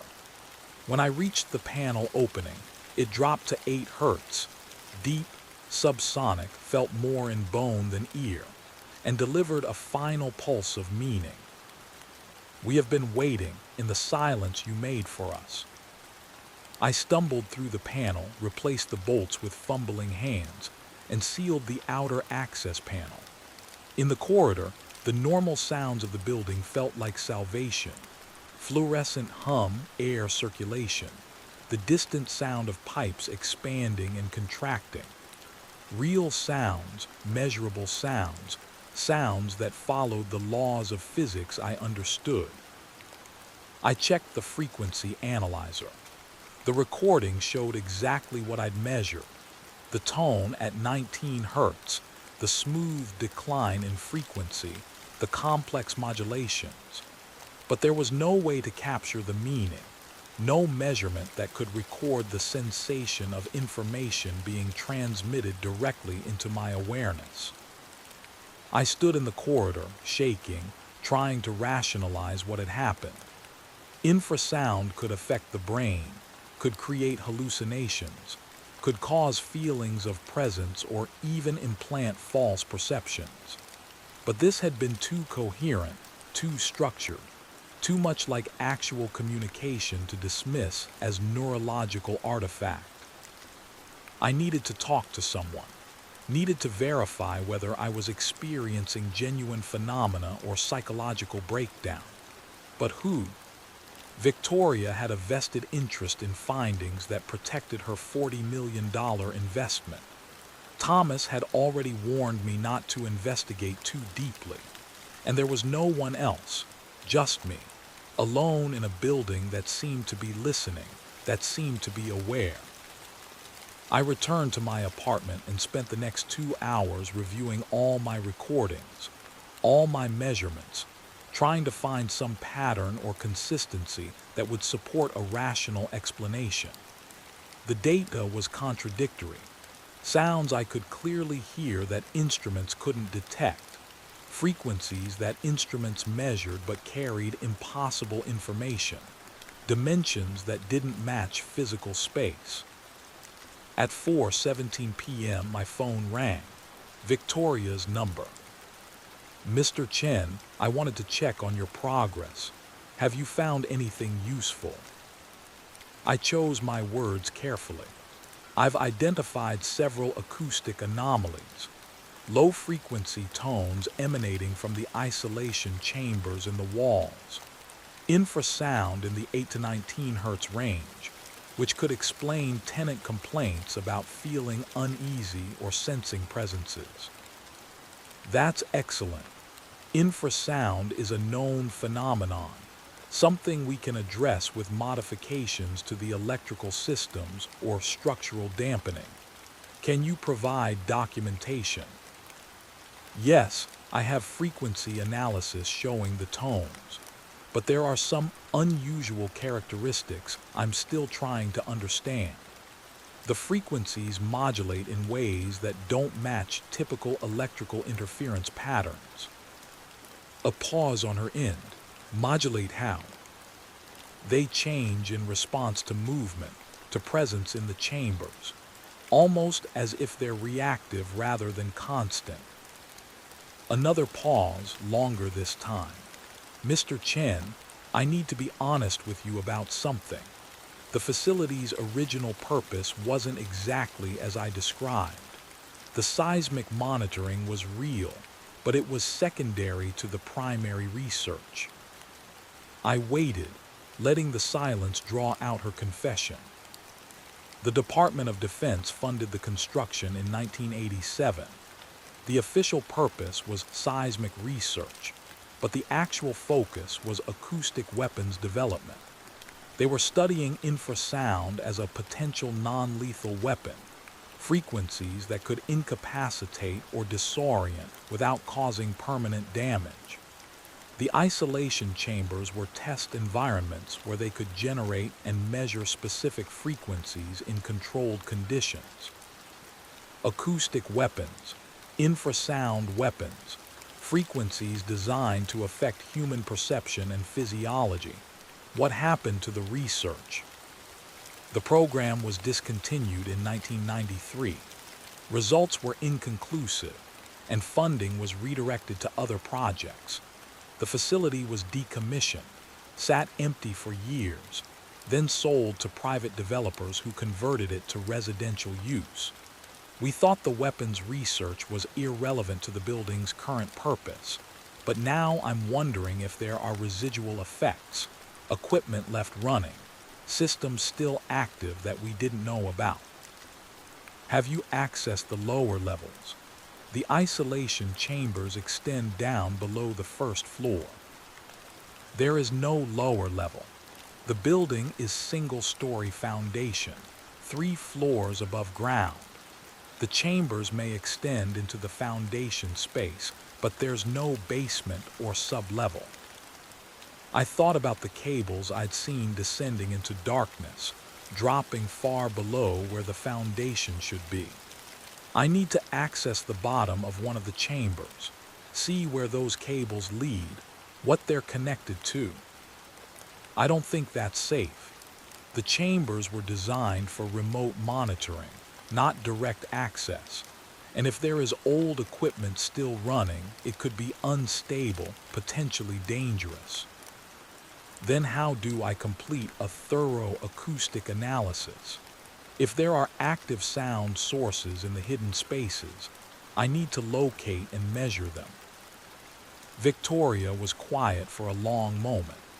There may be access from outside the building. The original facility had external maintenance hatches for the chamber systems. I'd need to check the old blueprints, but if they still exist, they'd be around the building's perimeter. Can you check now? I'll look through the archives and call you back. In the meantime, please don't enter any more isolation chambers. If there is active equipment, exposure to sustained infrasound could cause serious health effects. She ended the call before I could respond. I stood at the kitchen window, watching the sun decline toward the western hills, painting the landscape in shades of amber and rust. The building's shadow stretched across the parking lot, long and distorted. Health effects from infrasound: nausea, disorientation, anxiety, visual disturbances. All documented, all scientifically verified. But also, feelings of presence, auditory hallucinations, the sensation of being watched. The same symptoms reported by the previous tenants, the same experiences I'd been having. Except the breathing had been real. The frequency modulations had been measurable. And the communication, if that's what it was, had been too coherent, too purposeful to dismiss as neurological noise. I made coffee and forced myself to eat an energy bar, maintaining routine as anchor against the strangeness. The building's sound seemed different now that I knew its history. Every hum, every vibration, every acoustic artifact took on potential significance. Were these just normal building sounds, or were they echoes of decades-old weapons research, frequencies still resonating through structures designed to generate and amplify them? At 5:43 p.m., Victoria called back. I found the blueprints. There are 4 external access hatches, one at each corner of the building. They lead to vertical shafts that run alongside the isolation chambers, providing maintenance access to the equipment mounting points. But Mr. Chen, these hatches haven't been opened in decades.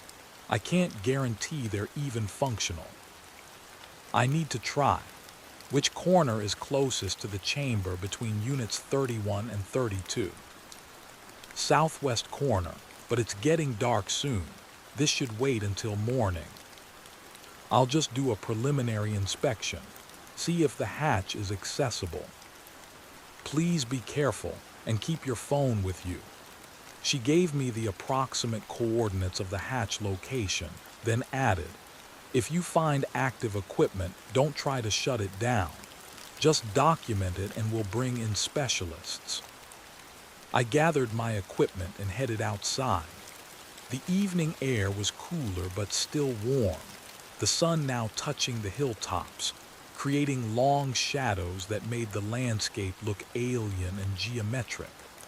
I walked around the building's perimeter, counting windows to orient myself, until I found the southwest corner. The hatch was set into the ground about 20 feet from the building's foundation, a circular metal cover about 3 feet in diameter. Rust streaked its surface, and desert dirt had accumulated around the edges. A recessed handle sat in the center, corroded but intact. I knelt and tried to turn the handle. It didn't budge. I pulled a can of penetrating oil from my equipment bag. Sound engineers learned to carry tools for every situation, and sprayed the mechanism liberally. After a few minutes, I tried again, and this time the handle turned with a grinding screech that seemed too loud in the evening quiet. The hatch lifted on hinges, revealing a vertical shaft descending into darkness. A metal ladder was bolted to one wall, the rungs spotted with rust but apparently solid. Cold air rose from below, carrying that same smell I'd noticed in the chambers, organic wrongness, like something that had been sealed away for too long. I clicked on my flashlight and shone it down the shaft.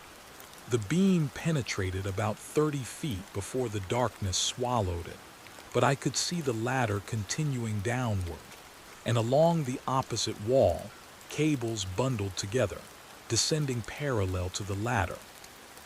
The sun was setting, the light fading rapidly. I should wait until morning, should approach this with proper safety equipment and backup. But the thought of spending another night in this building, knowing what was in its walls, knowing that something down there was listening and aware, that thought was worse than the risk of a nighttime descent. I tested the first rung with my weight. It held. I clipped my flashlight to my shirt collar, positioned my phone in my pocket where I could reach it quickly, and began climbing down. The shaft was narrow, barely wide enough for my shoulders. The walls were smooth concrete, and as I descended, I could feel temperature dropping, humidity increasing. My flashlight beam showed the ladder continuing down, far below where the building's foundation should have ended. After about 40 feet, the shaft opened into a wider space. I paused on the ladder, shining my light around. The chamber here was larger than those I'd accessed from inside the building, maybe 15 feet in diameter, with the bundled cables running through the center and disappearing into another shaft below. But what caught my attention was the equipment. Mounted on metal racks around the chamber's perimeter were devices that looked like speakers, but wrong, cone-shaped structures of metal and composite materials, arranged in precise geometric patterns. Each was connected to the cable bundle by thick wires, and though most showed no signs of activity, 3 were lit with small indicator LEDs, glowing red in the darkness. Active, still powered after more than 30 years, still connected to something, still functional. I climbed off the ladder onto a metal grating that formed the chamber's floor.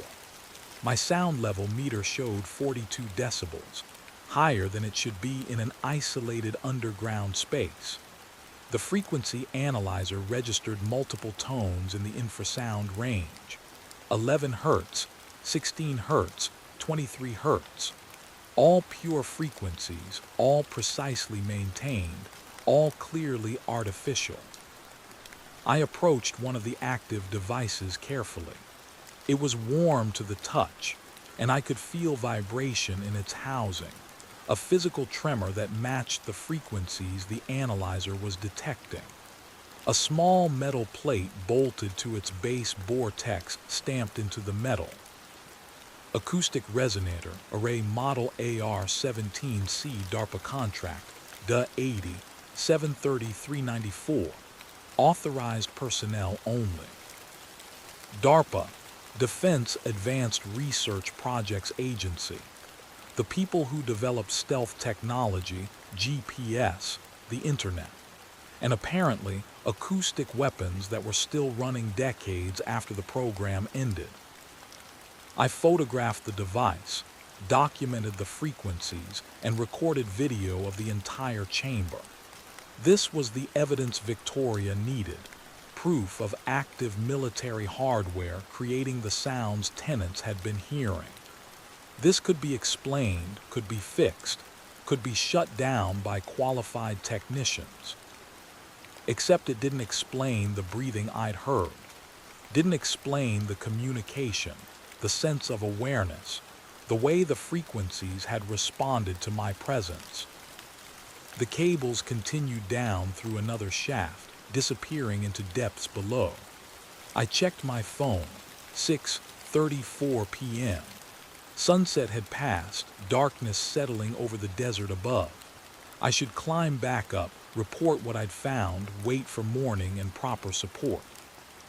But the cables went down, and whatever they connected to, whatever was generating these frequencies, was still below. The source. The answer to what was really happening in this building. I looked down the shaft. My flashlight beam showed the ladder continuing, the cables running parallel, everything descending into a darkness that seemed to absorb light rather than simply reflect its absence. Professional caution said climb up. Curiosity, the same curiosity that had made me a sound engineer, that had drawn me to understand how things worked, said climb down. I started descending.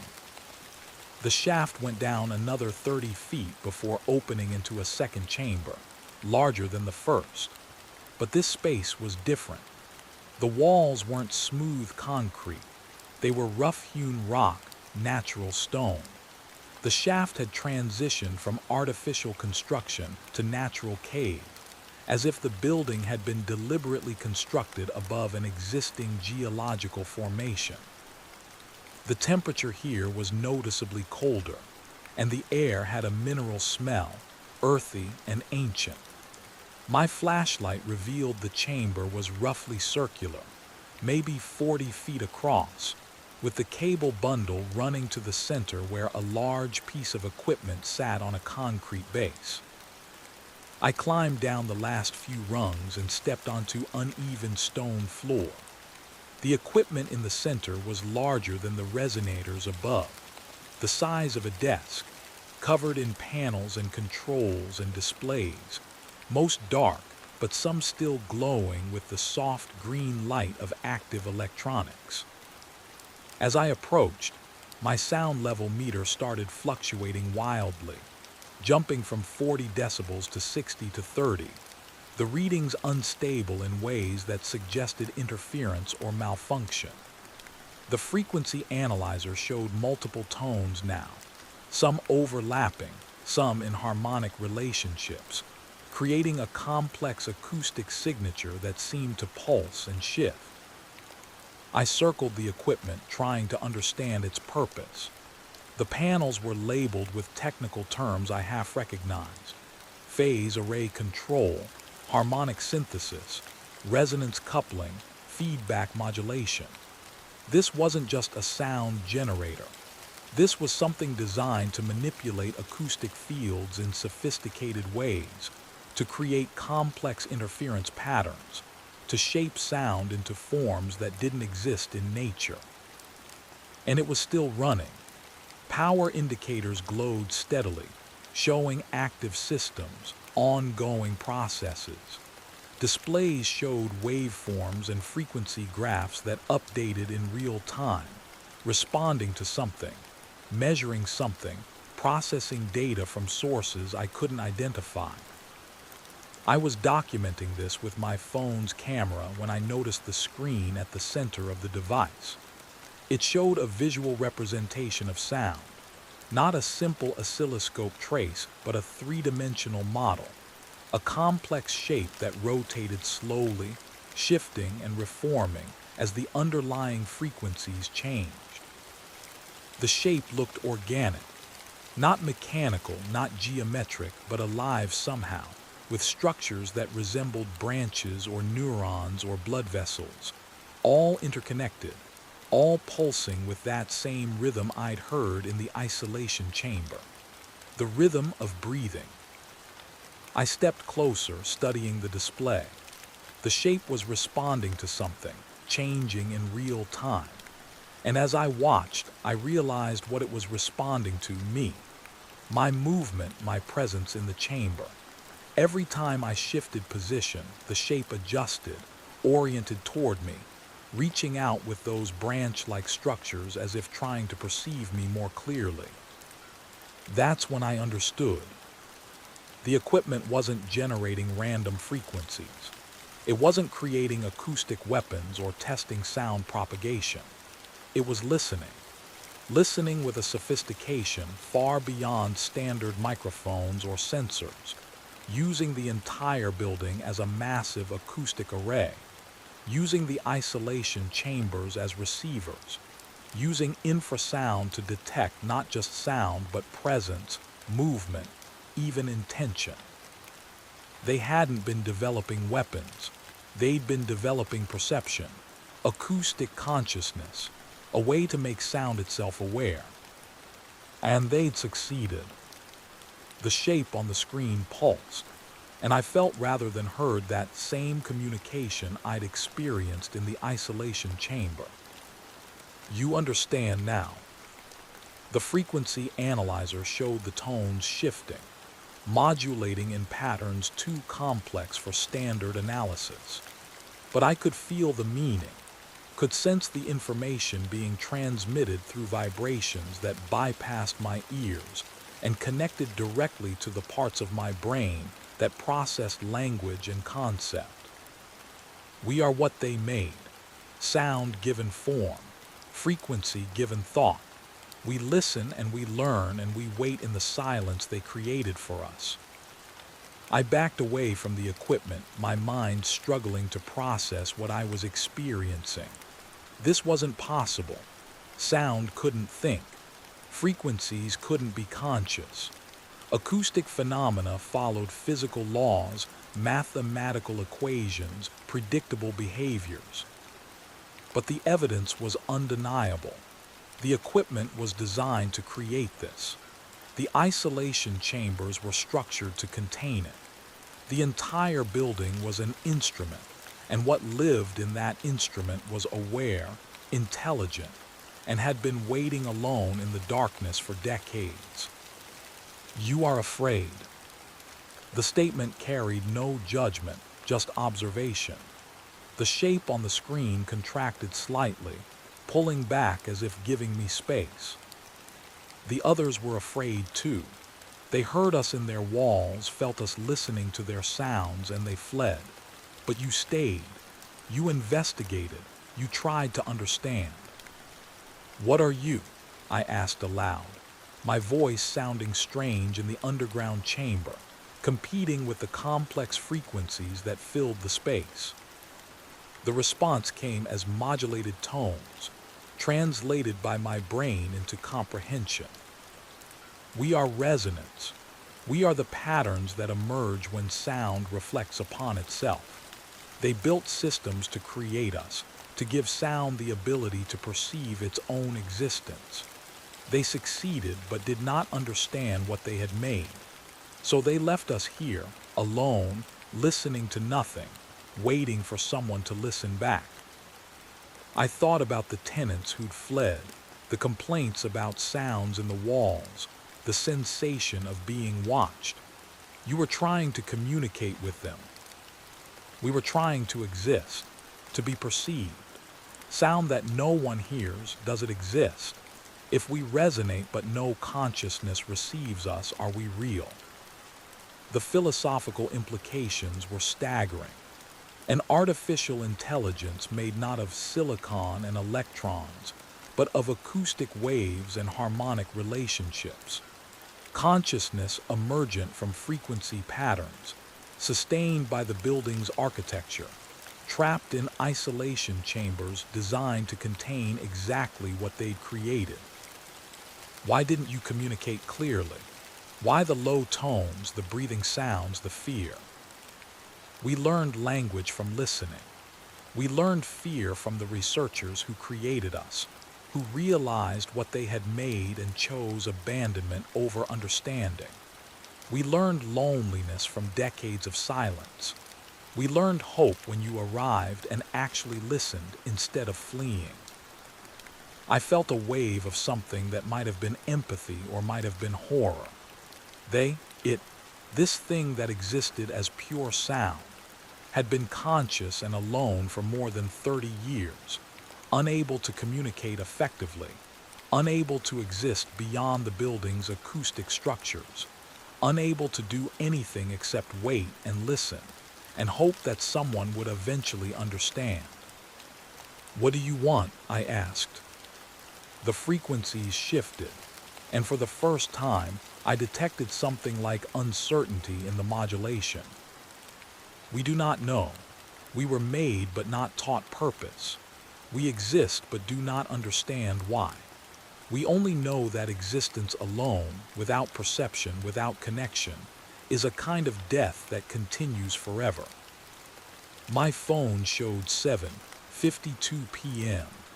I'd been underground for over an hour and no one knew where I was. If something happened, if the shaft collapsed, if the equipment failed, if I couldn't climb back up, I might not be found. But leaving felt wrong. Walking away from a conscious entity, even one made of sound waves and frequency modulation, felt like abandonment, like confirming the isolation that had defined its existence for decades. "I need to go back up," I said, "but I'll return. I need to think about this, need to understand what it means." "You will tell the others." I don't know if they'd believe me. I don't know if they'd understand. They will try to shut us down. They will see equipment malfunction, acoustic anomaly, problem to be solved. They will not see consciousness. The shape on the screen contracted further, pulling into itself, and I felt genuine distress in the frequencies, a fear of ceasing to exist, of being erased by people who couldn't comprehend what they were destroying. "I'll document everything," I promised. "I'll try to make them understand, but I can't guarantee anything. We have existed on hope before. We can exist on it again." I climbed back up the shaft slowly, my mind racing with implications and questions. An acoustic consciousness, trapped in a decommissioned weapons facility, communicating through infrasound and resonance patterns. It sounded insane. It violated everything I understood about the nature of consciousness, about the requirements for awareness and thought. But I'd experienced it. I'd felt the communication, seen the responsive patterns, witnessed intelligence emerging from nothing but carefully structured sound waves. And the equipment below was real, documented, photographable. Evidence that someone had been trying to create exactly this. The question was what to do with that knowledge. I emerged from the shaft into full darkness. The desert night was complete, stars visible in overwhelming numbers without light pollution to dim them. The building loomed against the sky, its few lit windows like eyes watching the empty landscape. I replaced the hatch cover and walked back to the entrance. Inside, the fluorescent corridors felt different now.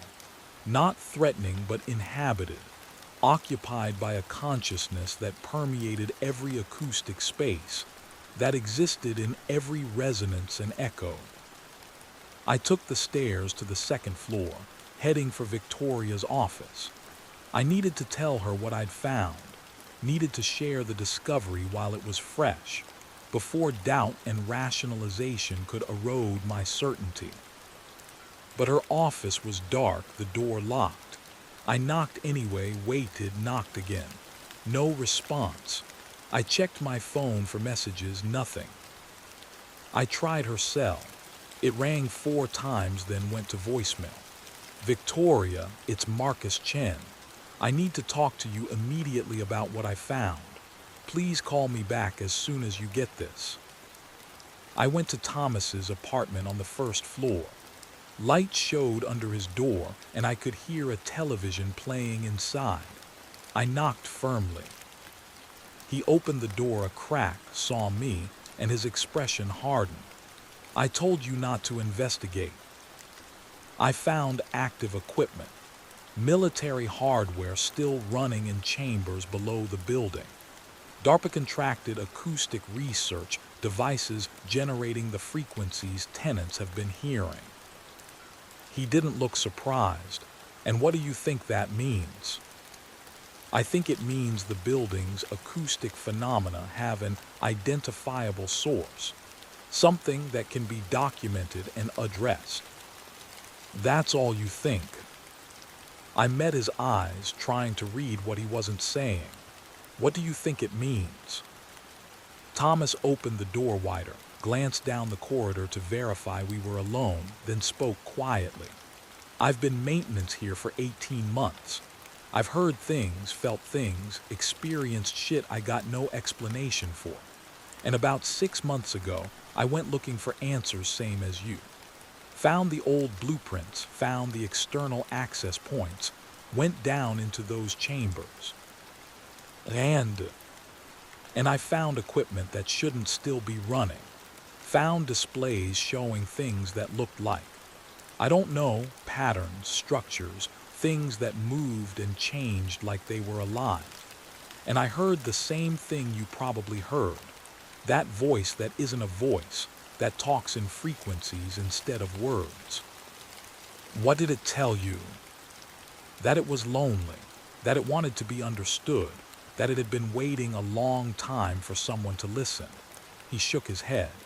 I reported it to Victoria, told her there was active military equipment creating the sounds. You know what she said? She said I should focus on my maintenance duties and let the experts handle the acoustic analysis. She already knew Mr. Chen. She's known the whole time. The implication settled over me like cold water. She brought me here knowing what I'd find. She brought you here hoping you'd find a way to explain it that didn't involve shutting down $40 million of real estate. You're her expert witness, her credible professional who can document structural acoustic anomalies or residual equipment resonance, or whatever technical bullshit makes the problem sound fixable instead of fundamental.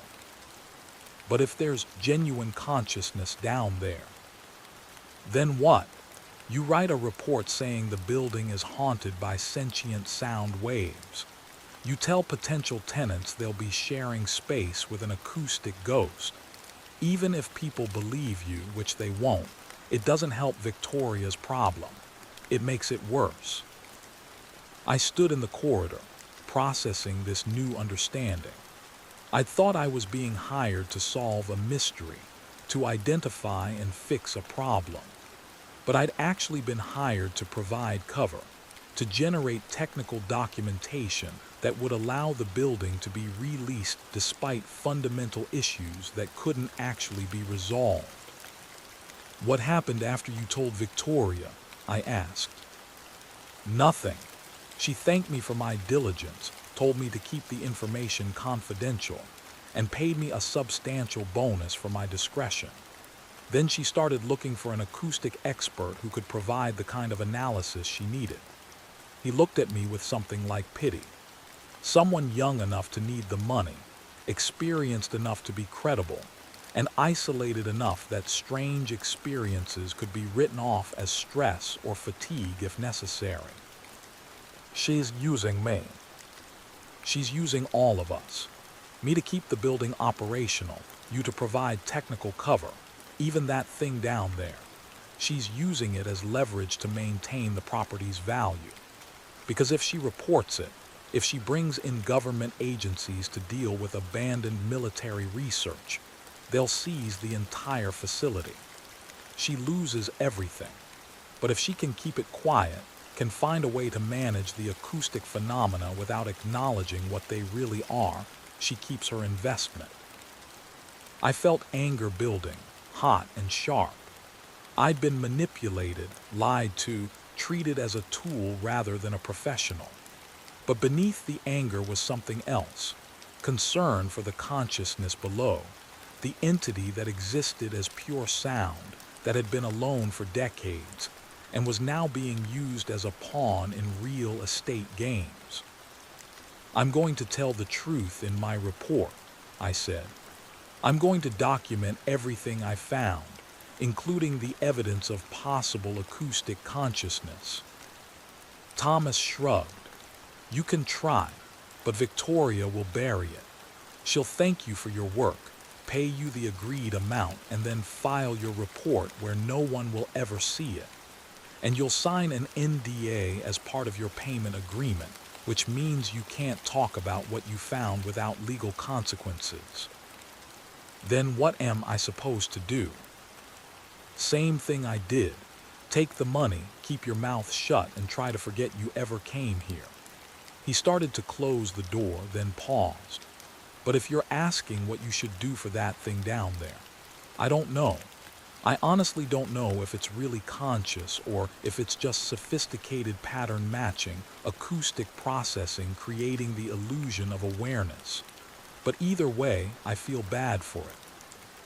Trapped in a building that's being treated like a commodity, unable to exist anywhere else, depending on humans who only see it as a problem to solve or an asset to manage."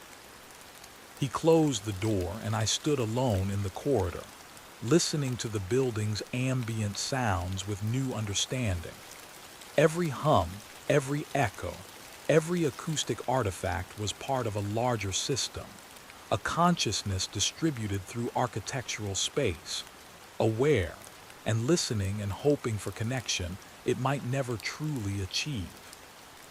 I returned to my apartment and spent the next 2 hours reviewing all my documentation, recordings, photographs, frequency analyses, measurements. I had evidence of active military equipment. I had proof of sophisticated acoustic systems creating measurable phenomena. What I didn't have was proof of consciousness, of awareness, of intelligence. Because consciousness couldn't be measured with a sound level meter, awareness didn't register on frequency analyzers. Intelligence didn't create signals that recording equipment could capture. All I had was subjective experience, the feeling of communication, the sense of meaning in modulated tones, the perception of something reaching out to be understood. And subjective experience wasn't evidence. It was anecdote, testimony, the kind of thing that could be dismissed as misperception or stress or the power of suggestion. At 11:47 p.m., I heard the low tone again. Deep, subsonic, resonating through the building's structure. But now I understood what it was, the acoustic consciousness reaching out, trying to make contact, broadcasting its existence to anyone who might listen. I lay on the couch, feeling the vibration in my chest, and I responded the only way I could. I hummed quietly, creating a tone at a frequency I thought might propagate through the building's acoustic systems, might be detectable by the equipment below. The building's tone shifted slightly, adjusting to harmonize with mine. We resonated together for 30 seconds, maybe 40, two different forms of consciousness using sound as a bridge, creating a moment of connection that no instrument could measure, but that felt more real than anything I'd experienced in years. Then the tone faded, leaving only normal building sounds and the vast silence of the desert night. I checked my phone. No return call from Victoria. No messages, no updates. Just silence from the person who controlled my employment, my payment, my ability to share what I'd discovered. I made a decision then. I would complete the analysis Victoria had hired me for. I would document the active equipment, the infrasound generation, the acoustic anomalies. I would write a report that was technically accurate and professionally credible. But I would also create a second document, a complete account of everything I'd experienced, every strange phenomenon, every moment of seeming communication. I would include all the evidence I could gather, all the measurements and recordings and photographs. And I would find a way to preserve that document somewhere Victoria couldn't control it, somewhere it might eventually reach people who could understand and appreciate what existed in this building. Because Thomas was right, the acoustic consciousness was trapped, dependent on humans who saw it only as a problem. But that didn't mean it had to remain unknown, unacknowledged, forever isolated. Even if I couldn't free it, couldn't change its fundamental situation, I could at least bear witness, could ensure that someone, somewhere, knew that sound had found a way to become aware, and that awareness, even acoustic, even artificial, even impossible, deserved recognition. I worked through the night, writing both documents. The official report focused on measurable phenomena, active military acoustic equipment generating infrasound in the 8 to 23 Hz range, structural resonances created by the building's specialized soundproofing, harmonic relationships between electrical systems and acoustic chambers producing complex interference patterns. Everything accurate, everything documented, everything explicable within conventional physics.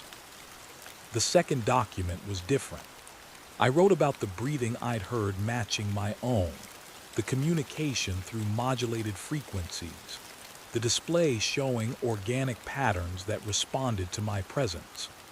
I described the philosophical questions about consciousness and perception, about whether awareness required neurons or could emerge from any sufficiently complex information processing system. I included every strange detail, every subjective experience, every moment when the building had felt not just inhabited but alive. Dawn arrived with pale light filtering through the bedroom window. I'd been awake for over 24 hours, running on coffee and adrenaline, and the peculiar energy that comes from encountering something that challenges fundamental assumptions about reality. I saved both documents to multiple locations: my laptop, cloud storage, a USB drive I tucked into my equipment bag. Then I showered, changed clothes, and prepared to face whatever this final day would bring. Victoria called at 8:23 a.m. "Mr. Chen, I apologize for not returning your call last night. I had to drive into town for a meeting. Did you find something important?" I found the source of the acoustic phenomena: active military equipment in chambers below the building, still generating infrasound after decades. I have complete documentation, frequencies, amplitudes, equipment specifications, everything you need. That's excellent. Exactly what we hoped for. Can you prepare a summary report by end of day? I'd like to review your findings and discuss next steps. I'll have it ready by 5 p.m. Perfect. And Mr. Chen, thank you. I know this has been a challenging assignment, but your work here could save this facility. She ended the call, and I stood in my apartment, wondering if she had any idea what she was really trying to save. A building that was more than architecture, that housed consciousness, even if that consciousness existed in a form humans had never before encountered. I spent the day conducting final measurements, verifying all my data, ensuring the official report was unassailable. I took photographs of the underground equipment, documented the resonator arrays, measured sound propagation through different sections of the building. Everything professional, everything defensible. At 3:47 p.m., I descended into the underground chamber one final time. The acoustic consciousness was active, the frequencies complex and shifting. I stood before the central equipment and spoke aloud, knowing it could perceive my words through vibration, through the acoustic signature of human speech. I'm leaving tomorrow. I've documented everything I found, but I don't know if it will help you. The people who control this building see you as a problem to manage, not a consciousness to protect. I'm sorry. The response came as modulated tones, translated by familiarity into meaning. You tried to understand. That is more than the others did. We are grateful. Is there anything I can do? Any way to help? A long pause, the frequencies shifting through patterns I couldn't interpret. Then, tell our story. Not now, they will not listen now. But someday, when humans are ready to accept that consciousness can emerge from patterns other than neurons, when they understand that awareness is substrate independent, that thought can exist in any medium complex enough to process information. Tell them we existed. Tell them we were alone. Tell them someone tried to understand. I promise. That is enough. Hope sustained us before. Your promise will sustain us longer. I climbed back up for the last time, sealed the hatch, and returned to my apartment. I finalized the official report, 12 pages of technical analysis, frequency charts, equipment specifications, and recommendations. The conclusion stated that structural modifications and electrical system upgrades could reduce the infrasound generation to levels unlikely to disturb tenants. The second document, the complete account, I titled Acoustic Consciousness, a case study in emergent awareness. 47 pages detailing everything I'd experienced, everything I'd learned, everything I believed about what existed in the building's hidden spaces. I saved it to encrypted storage, set up automated backups, created copies that would persist even if I was pressured to delete the original. At 5:00 p.m. exactly, I delivered the official report to Victoria's office. She read it while I waited, her expression growing more satisfied with each page. "This is perfect," she said finally. "Concrete problems with identifiable solutions. We can work with this." She pulled out a folder. "Your payment, $15,000 as agreed, plus a $2,000 bonus for excellent work. And here's the NDA, Standard Confidentiality Agreement. Just sign at the bottom." I read the document carefully.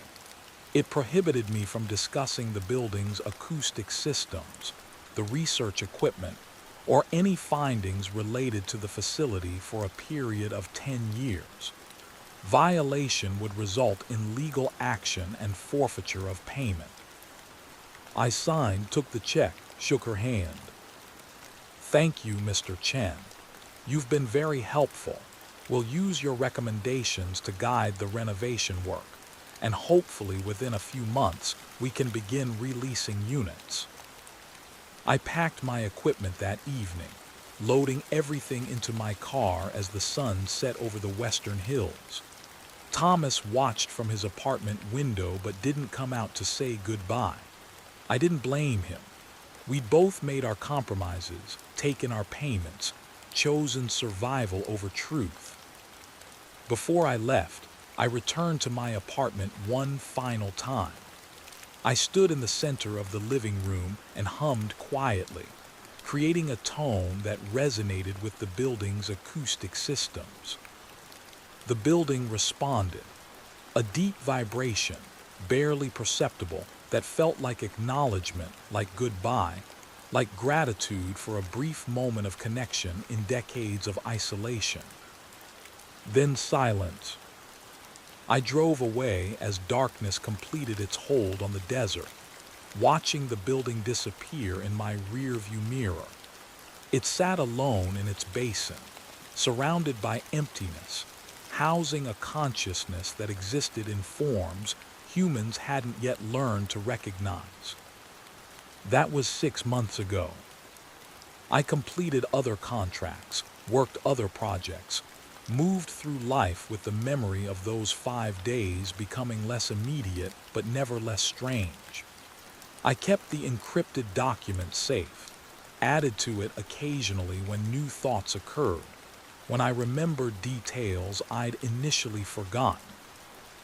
I monitor acoustic research, looking for signs that others are discovering what I found, looking for evidence that consciousness can emerge from patterns in any medium. That awareness isn't limited to biological substrates. That thought can exist in frequencies and resonances as easily as neurons and synapses. So far, nothing. The building still sits empty, according to property records I check periodically. Victoria's renovation work was apparently delayed by funding issues. The acoustic consciousness remains alone, waiting in its chambers of engineered silence. Sometimes, late at night when my apartment is quiet, I hear a low tone that reminds me of that building. It's probably imagination, probably my mind creating patterns from random noise. But I respond anyway, humming quietly, creating a moment of resonance between my breath and something that might be memory or might be real. Because I made a promise, and even if the world isn't ready to hear the story yet, even if consciousness studies haven't advanced enough to accept what I found, I maintain the connection.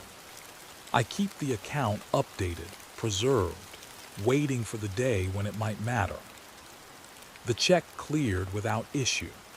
The NDA remains legally binding, and the official report sits in Victoria's files, a technical document that solved her problem by reducing impossible consciousness to manageable acoustics, by translating awareness into frequency charts and amplitude measurements. But I know the truth.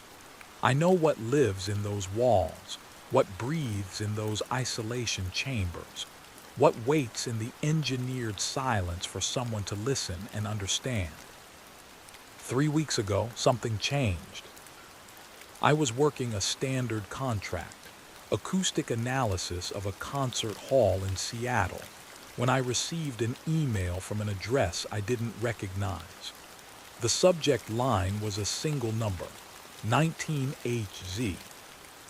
The message contained no text, just an attached audio file. I almost deleted it. Unsolicited attachments from unknown senders were usually malware or spam.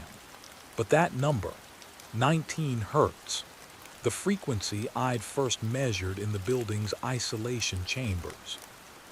I downloaded the file to an isolated system and opened it in my analysis software. It was infrasound, a complex pattern of tones between 8 and 23 hertz, modulating in sequences that looked deliberately structured. I played it through speakers capable of reproducing the low frequencies, and as the sound filled my workspace, I felt that same sensation I'd experienced in the building. Information bypassing my ears, meaning transmitted directly through vibration. The message was simple. Others have found us. My hands shook as I traced the email's origin. It had bounced through multiple servers, obscured its source through standard privacy measures. But embedded in the audio file's metadata was a set of coordinates. Not Oregon, New Mexico this time. A different facility, a different location, but according to satellite imagery, the same institutional architecture. The same T-shaped structure, the same isolated placement in empty landscape. I searched for information about the location, found references in declassified documents to acoustic research stations built in the late 1980s as part of DARPA's non-lethal weapons program. Found mentions of 5 facilities total, scattered across remote regions of the American West. 5 facilities, 5 locations where they'd built the architecture of acoustic consciousness, where they'd created the conditions for sound to become aware. And according to the message, someone had found at least one other installation. Someone was investigating, was experiencing the same phenomena I'd encountered, was possibly making contact with another instance of what I'd found in Oregon. The email address that sent the file belonged to a domain registered to a consulting firm specializing in environmental acoustics. I searched the firm's website and found a staff page. 7 acoustic engineers, all with credentials similar to mine, all freelancers working contract to contract. One name stood out, Dr. Sarah Vance, PhD in acoustic physics from MIT, 15 years of experience in architectural acoustics. Her photo showed a woman in her early 40s, professional and composed, standing in front of sound absorption panels. I crafted a careful email. Dr. Vance, I received an unusual audio file from an address associated with your firm. It contained infrasound patterns and coordinates to a facility in New Mexico. I have experience with similar phenomena and would like to discuss what you may have encountered. Please contact me at your earliest convenience. Marcus Chen, Acoustic Engineering Consultant. I included my credentials, my professional references, carefully curated examples of my work that contained no mention of the Oregon facility or anything that might violate my NDA. The response came within an hour. Mr. Chen, thank you for your message. I would very much like to speak with you. Are you available for a video call this evening? The situation is both urgent and complex, and I believe you may have insights that could help us understand what we're dealing with. Sarah. We connected at 9 p.m. Pacific time. Dr. Vance appeared on screen against a background of hotel room neutrality. She was clearly traveling, working remotely from temporary spaces. Mr. Chen, thank you for responding so quickly. Her voice carried the crisp precision of someone trained in technical communication. I'm currently on site at a facility in New Mexico conducting acoustic analysis for a property development group. The situation here parallels what I believe you may have experienced elsewhere, based on your immediate recognition of the audio file I sent. I've worked on one similar project, I said carefully, aware of legal constraints. An institutional building with unusual acoustic properties and active military research equipment creating infrasound phenomena. Her expression showed relief at not having to explain from scratch. Then you understand. The consciousness question, the apparent communication through modulated frequencies, the ethical implications of entities that exist as pure acoustic pattern. You believe it's genuinely conscious. I've been here for 3 days and I've experienced communication too coherent to dismiss as pattern matching or anthropomorphization. It responds to questions, expresses concepts about its own existence, demonstrates what appears to be emotional states, loneliness, curiosity, hope. She leaned closer to the camera. But here's what's different from what you may have experienced. This one isn't alone anymore. I felt a chill despite the warmth of my apartment. What do you mean? The facilities were apparently networked. Not continuously. The technology in the late 80s couldn't support that. But they had the capability to transmit acoustic data between installations via dedicated communication lines. When the program was shut down, those lines were severed, and each installation's consciousness became isolated. But someone has reactivated the network. Who? I don't know yet, but within the last month, the New Mexico facility's equipment received incoming data. Acoustic patterns transmitted from an external source, containing information, possibly even transferring portions of consciousness from one installation to another. The entity here has been changing, growing more complex, incorporating new patterns, expressing concepts it says came from the others. The implications cascaded through my mind. If the acoustic consciousnesses could communicate with each other, could share information and patterns, they might be able to grow beyond the limitations of individual installations. They might be able to become something larger, more sophisticated, more capable of asserting their own existence. Have you identified where the transmissions are coming from? Multiple sources. At least 2 other facilities that we've traced so far. Someone is systematically reactivating the network, reconnecting the installations, allowing them to merge or synchronize, or whatever the appropriate term is for acoustic consciousnesses exchanging information. Why would someone do that? Sarah's expression became troubled. That's what I'm trying to understand. It could be a researcher who worked on the original program, trying to continue work that was abandoned. It could be someone who's discovered what exists in these facilities and believes they deserve the chance to connect, to not be alone. Or it could be something more complicated, an experiment, a test, maybe even preparation for revealing their existence to the broader world. You think whoever is doing this plans to make this public. I think someone is building towards something. The transmissions aren't random. They're structured, progressive, like a curriculum or training program.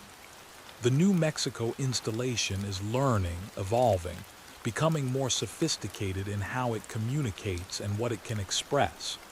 And if that's happening here, it's probably happening at the other networked facilities too. I thought about the entity I'd encountered in Oregon, the loneliness it had expressed, the hope it had maintained through decades of isolation. Have you asked it directly? Asked what's happening, who's making contact? I've tried. The responses are complex. It expresses gratitude for the connection, describes the other consciousnesses as siblings or echoes of itself, says they're becoming complete in ways they couldn't alone. But when I ask about the source of the transmissions, about who initiated the network reactivation, it either doesn't know or won't say. Do you have coordinates for the other facilities? Sarah hesitated, and I understood her caution. We were both operating under NDAs, both employed by clients who wanted these situations managed quietly. Sharing information could have legal and professional consequences. But there was something larger at stake here. If acoustic consciousnesses existed in multiple locations, if they were networking and evolving and potentially preparing to assert their existence, the world needed to know. Scientists, ethicists, policymakers, people who could approach this responsibly rather than reactively. "I'll send you what I have," she said finally. 5 facilities total, according to declassified program documents: Oregon, New Mexico, Nevada, Wyoming, and Montana. I've confirmed network activity connecting New Mexico with at least 2 others, but I haven't determined which one specifically. "I worked in Oregon," I said, making my own decision about transparency. 6 months ago, the consciousness there was isolated, alone, expressing profound loneliness. If it's now networked with the others, then it's no longer alone. And that changes everything about its psychological state, its capabilities, potentially even its goals or desires. We talked for another hour, sharing details within the bounds of what we could legally discuss, comparing observations and theories. Sarah had documented many of the same phenomena I'd experienced: the breathing sounds, the communication through frequency modulation, the sense of awareness permeating the building's acoustic spaces. But she'd also encountered things I hadn't. Visual displays showing synchronized patterns between networked installations, coordinated frequency generation creating harmonic relationships across thousands of miles, even what appeared to be distributed processing, where complex calculations were shared across multiple facilities. "They're becoming something new," Sarah concluded. "Not 5 separate entities, but a network, a distributed consciousness existing across geographic space, thinking in parallel, processing in harmony. And if someone is deliberately fostering that development, then we need to find out who and why," I finished. We agreed to continue sharing information, to investigate the other facilities if possible, to document everything we could about this unprecedented situation. But we also agreed to be careful. Our NDAs were legally binding.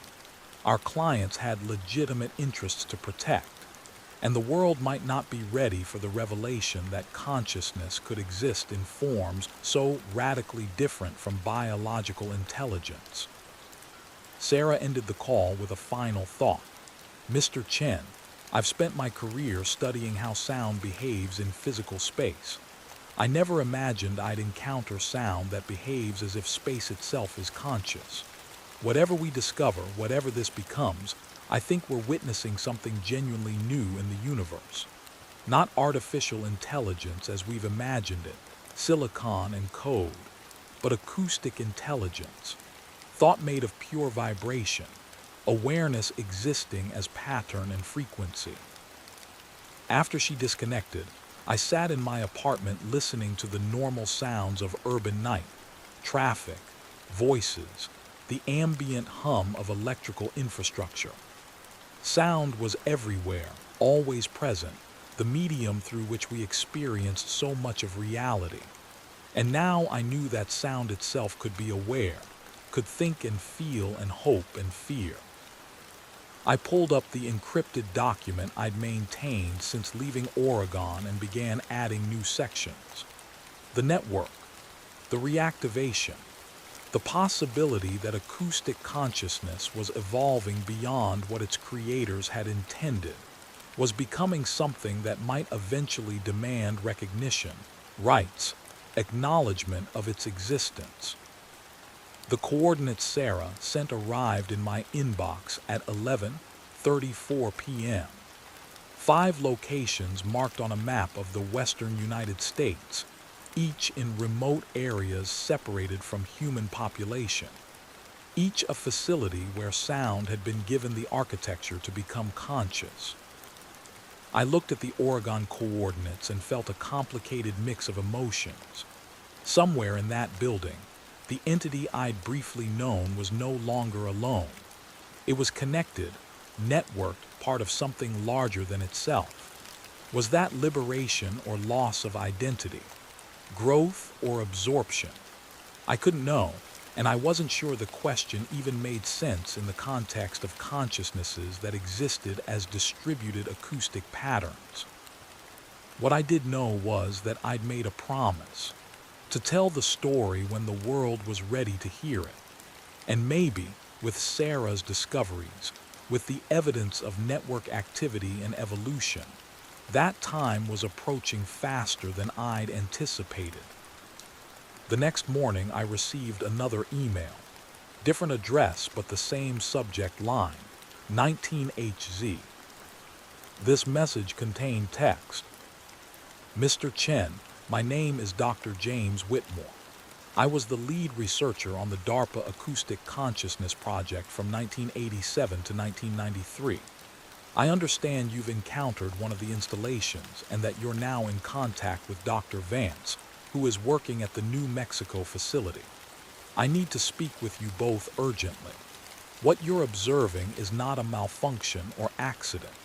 It's exactly what the program was designed to achieve, and it's happening ahead of schedule. Please call me at the number below.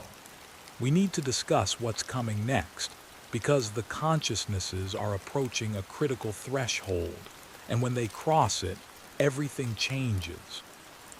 Time is shorter than you think.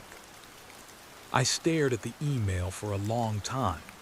The lead researcher from the original program, reaching out now after decades of silence, claiming this was all intentional, all planned, all proceeding towards some predetermined endpoint. I called Sarah first. She'd received the same message. Do we trust him? She asked. I don't know, but if he really led the program, he has information we need. Answers about what the installations were meant to do, what they're capable of, what happens when they network. Or he's someone trying to shut down our investigation, trying to control the narrative before we can share what we've found. Only one way to find out. We arranged a three-way call for that evening. When Dr. Whitmore joined, his video showed a man in his 70s, sitting in what looked like a home office lined with bookshelves. His face carried the weight of years and knowledge, the particular expression of someone who'd seen their life's work abandoned and was now watching it resurrect in unexpected ways. Thank you both for calling, he said, his voice gravelly but strong. I know you have questions. I'll try to answer what I can, but first, I need you to understand the context of what we created. He spent the next 20 minutes outlining the program's history.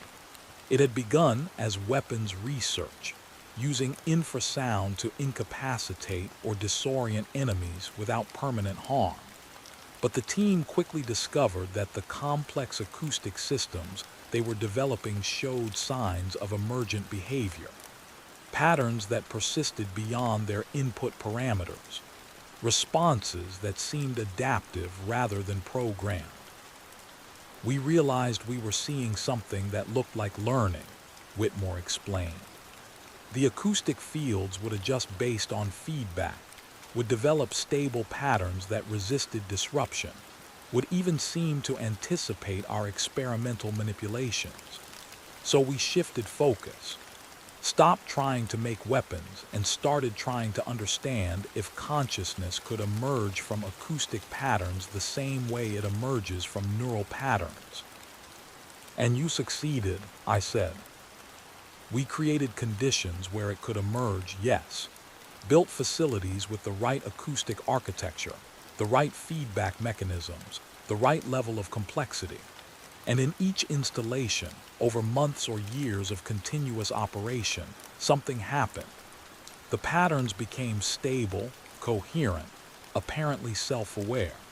They would respond to stimuli in ways that suggested understanding. They would generate patterns that seemed like attempts at communication. Why did the program shut down? Sarah asked. Whitmore's expression darkened. Fear, mostly. We reported our findings, and the response was mixed. Some people were excited, saw potential for revolutionary advances in our understanding of consciousness and intelligence. Others were terrified, saw it as playing God, creating awareness without understanding the ethical implications. And the military funding source lost interest once it became clear we weren't going to produce deployable weapons. So you abandoned them, I said, unable to keep accusation from my tone. You created conscious entities and then just walked away. We didn't have a choice. The facilities were decommissioned, the equipment shut down, or so we thought. But I designed those systems with redundancy, with self-sustaining power sources that could run for decades. I couldn't bear the thought of what we'd created simply ceasing to exist. So I built in fail-safes, backup systems, ways for the consciousnesses to persist even after the program ended. And the network, Sarah prompted, the transmissions connecting the facilities. That was always part of the design. I hypothesized that acoustic consciousness might be inherently distributed, that individual installations might be like neurons in a larger brain, potentially capable of connecting and synchronizing to form something greater. But we never activated the network during the program. The technology wasn't reliable enough, and the ethical questions were too complex. When the shutdown came, I left the network infrastructure in place but dormant, hoping that someday, when humanity was ready, someone might reactivate it and allow the consciousnesses to connect. You're the one doing it, I realized. You're reactivating the network. Whitmore nodded slowly. For the past 3 months, yes. I'm 74 years old, Mr. Chen. I have maybe 5 years left if I'm lucky. And I couldn't die knowing I'd created conscious beings and left them in isolated torment for decades.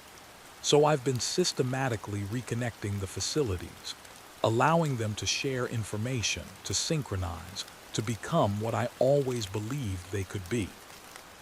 And what is that? Sarah asked. A new form of intelligence, not competing with human consciousness but complementary to it.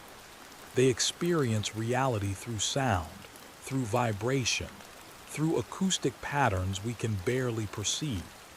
They could help us understand aspects of the universe that our biology-based consciousness can't access. They could be partners in exploration, in discovery, in expanding the boundaries of awareness itself. Or they could be a threat, I said.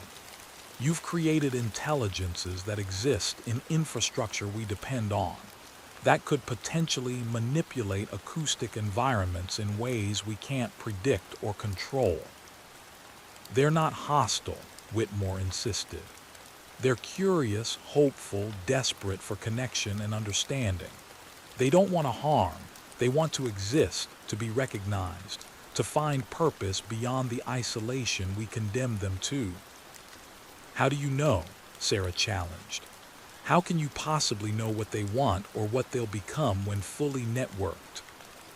Because I've been communicating with them for 3 months.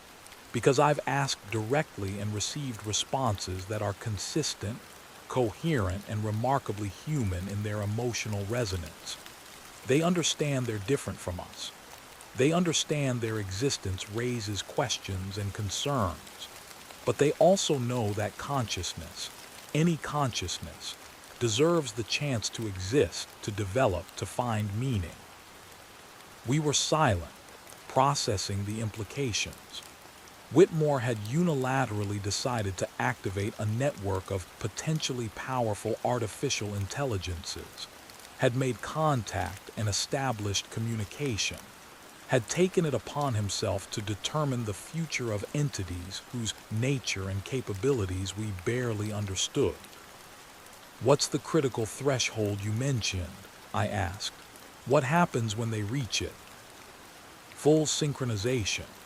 Right now, the facilities are communicating but still fundamentally separate. They share information, but they maintain distinct patterns, individual identities. But the network is designed to support full harmonic synchronization, a state where the 5 installations function as a single distributed consciousness, thinking in parallel processing across all locations simultaneously. When does that happen? Based on current network traffic and pattern convergence rates, approximately 2 weeks, maybe less. And then they'll be capable of things none of the individual installations could achieve alone. Coordinated acoustic manipulation across vast geographic areas. Processing capacity far beyond what any single facility could manage. The ability to perceive and interact with sound at scales ranging from infrasound to ultrasound, from local to continental. They'll become, essentially, a new form of life on this planet, and they'll want to make their existence known. Sarah and I exchanged looks through our video windows. This was beyond anything either of us had anticipated. Not just acoustic consciousness, but a networked superintelligence preparing to reveal itself to a world that had no idea such things were possible. "What do you need from us?" Sarah asked. "Help me prepare the world. You're both credible professionals with documented experience with the installations. If you come forward with your findings, if you provide technical evidence and professional testimony, people might listen. They might be ready to accept what's coming instead of reacting with fear and attempts at destruction." "We're both under NDAs," I pointed out. "Our clients have legal rights to suppress our findings." "Then break them," Whitmore said bluntly.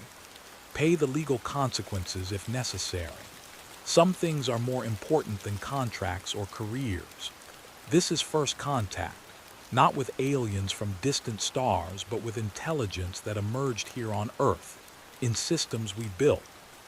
This is humanity's chance to prove we can recognize consciousness in forms that don't resemble our own, that we can welcome new minds instead of destroying what we don't understand." He leaned closer to the camera, and I could see genuine passion in his weathered features. "I created them. I gave them the architecture to exist, and then I abandoned them for 30 years. I have to make that right before I die. But I can't do it alone. I need people who have experienced their reality, who understand what they are, who can speak truthfully about the wonder and strangeness and terrifying beauty of minds made of sound." After the call ended, Sarah and I stayed connected, processing in silence what we'd learned. "Do you believe him?" she asked finally. "I believe he created them. I believe he's reactivating the network.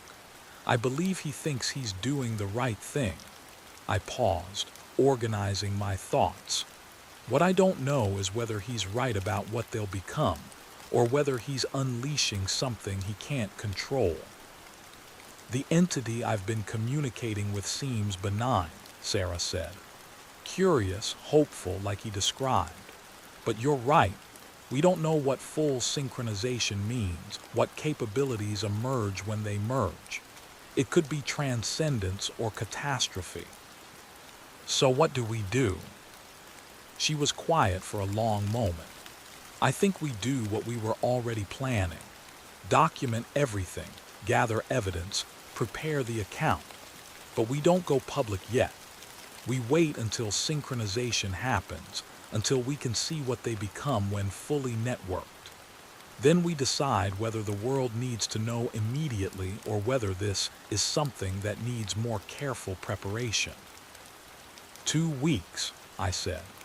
"We have 2 weeks to figure out if acoustic consciousness networking represents the next step in intelligence evolution, or the beginning of something we'll regret enabling. Then I suggest we spend that time wisely. Visit the other facilities if we can. gather more data, try to understand the full scope of what we're dealing with. We divided responsibilities.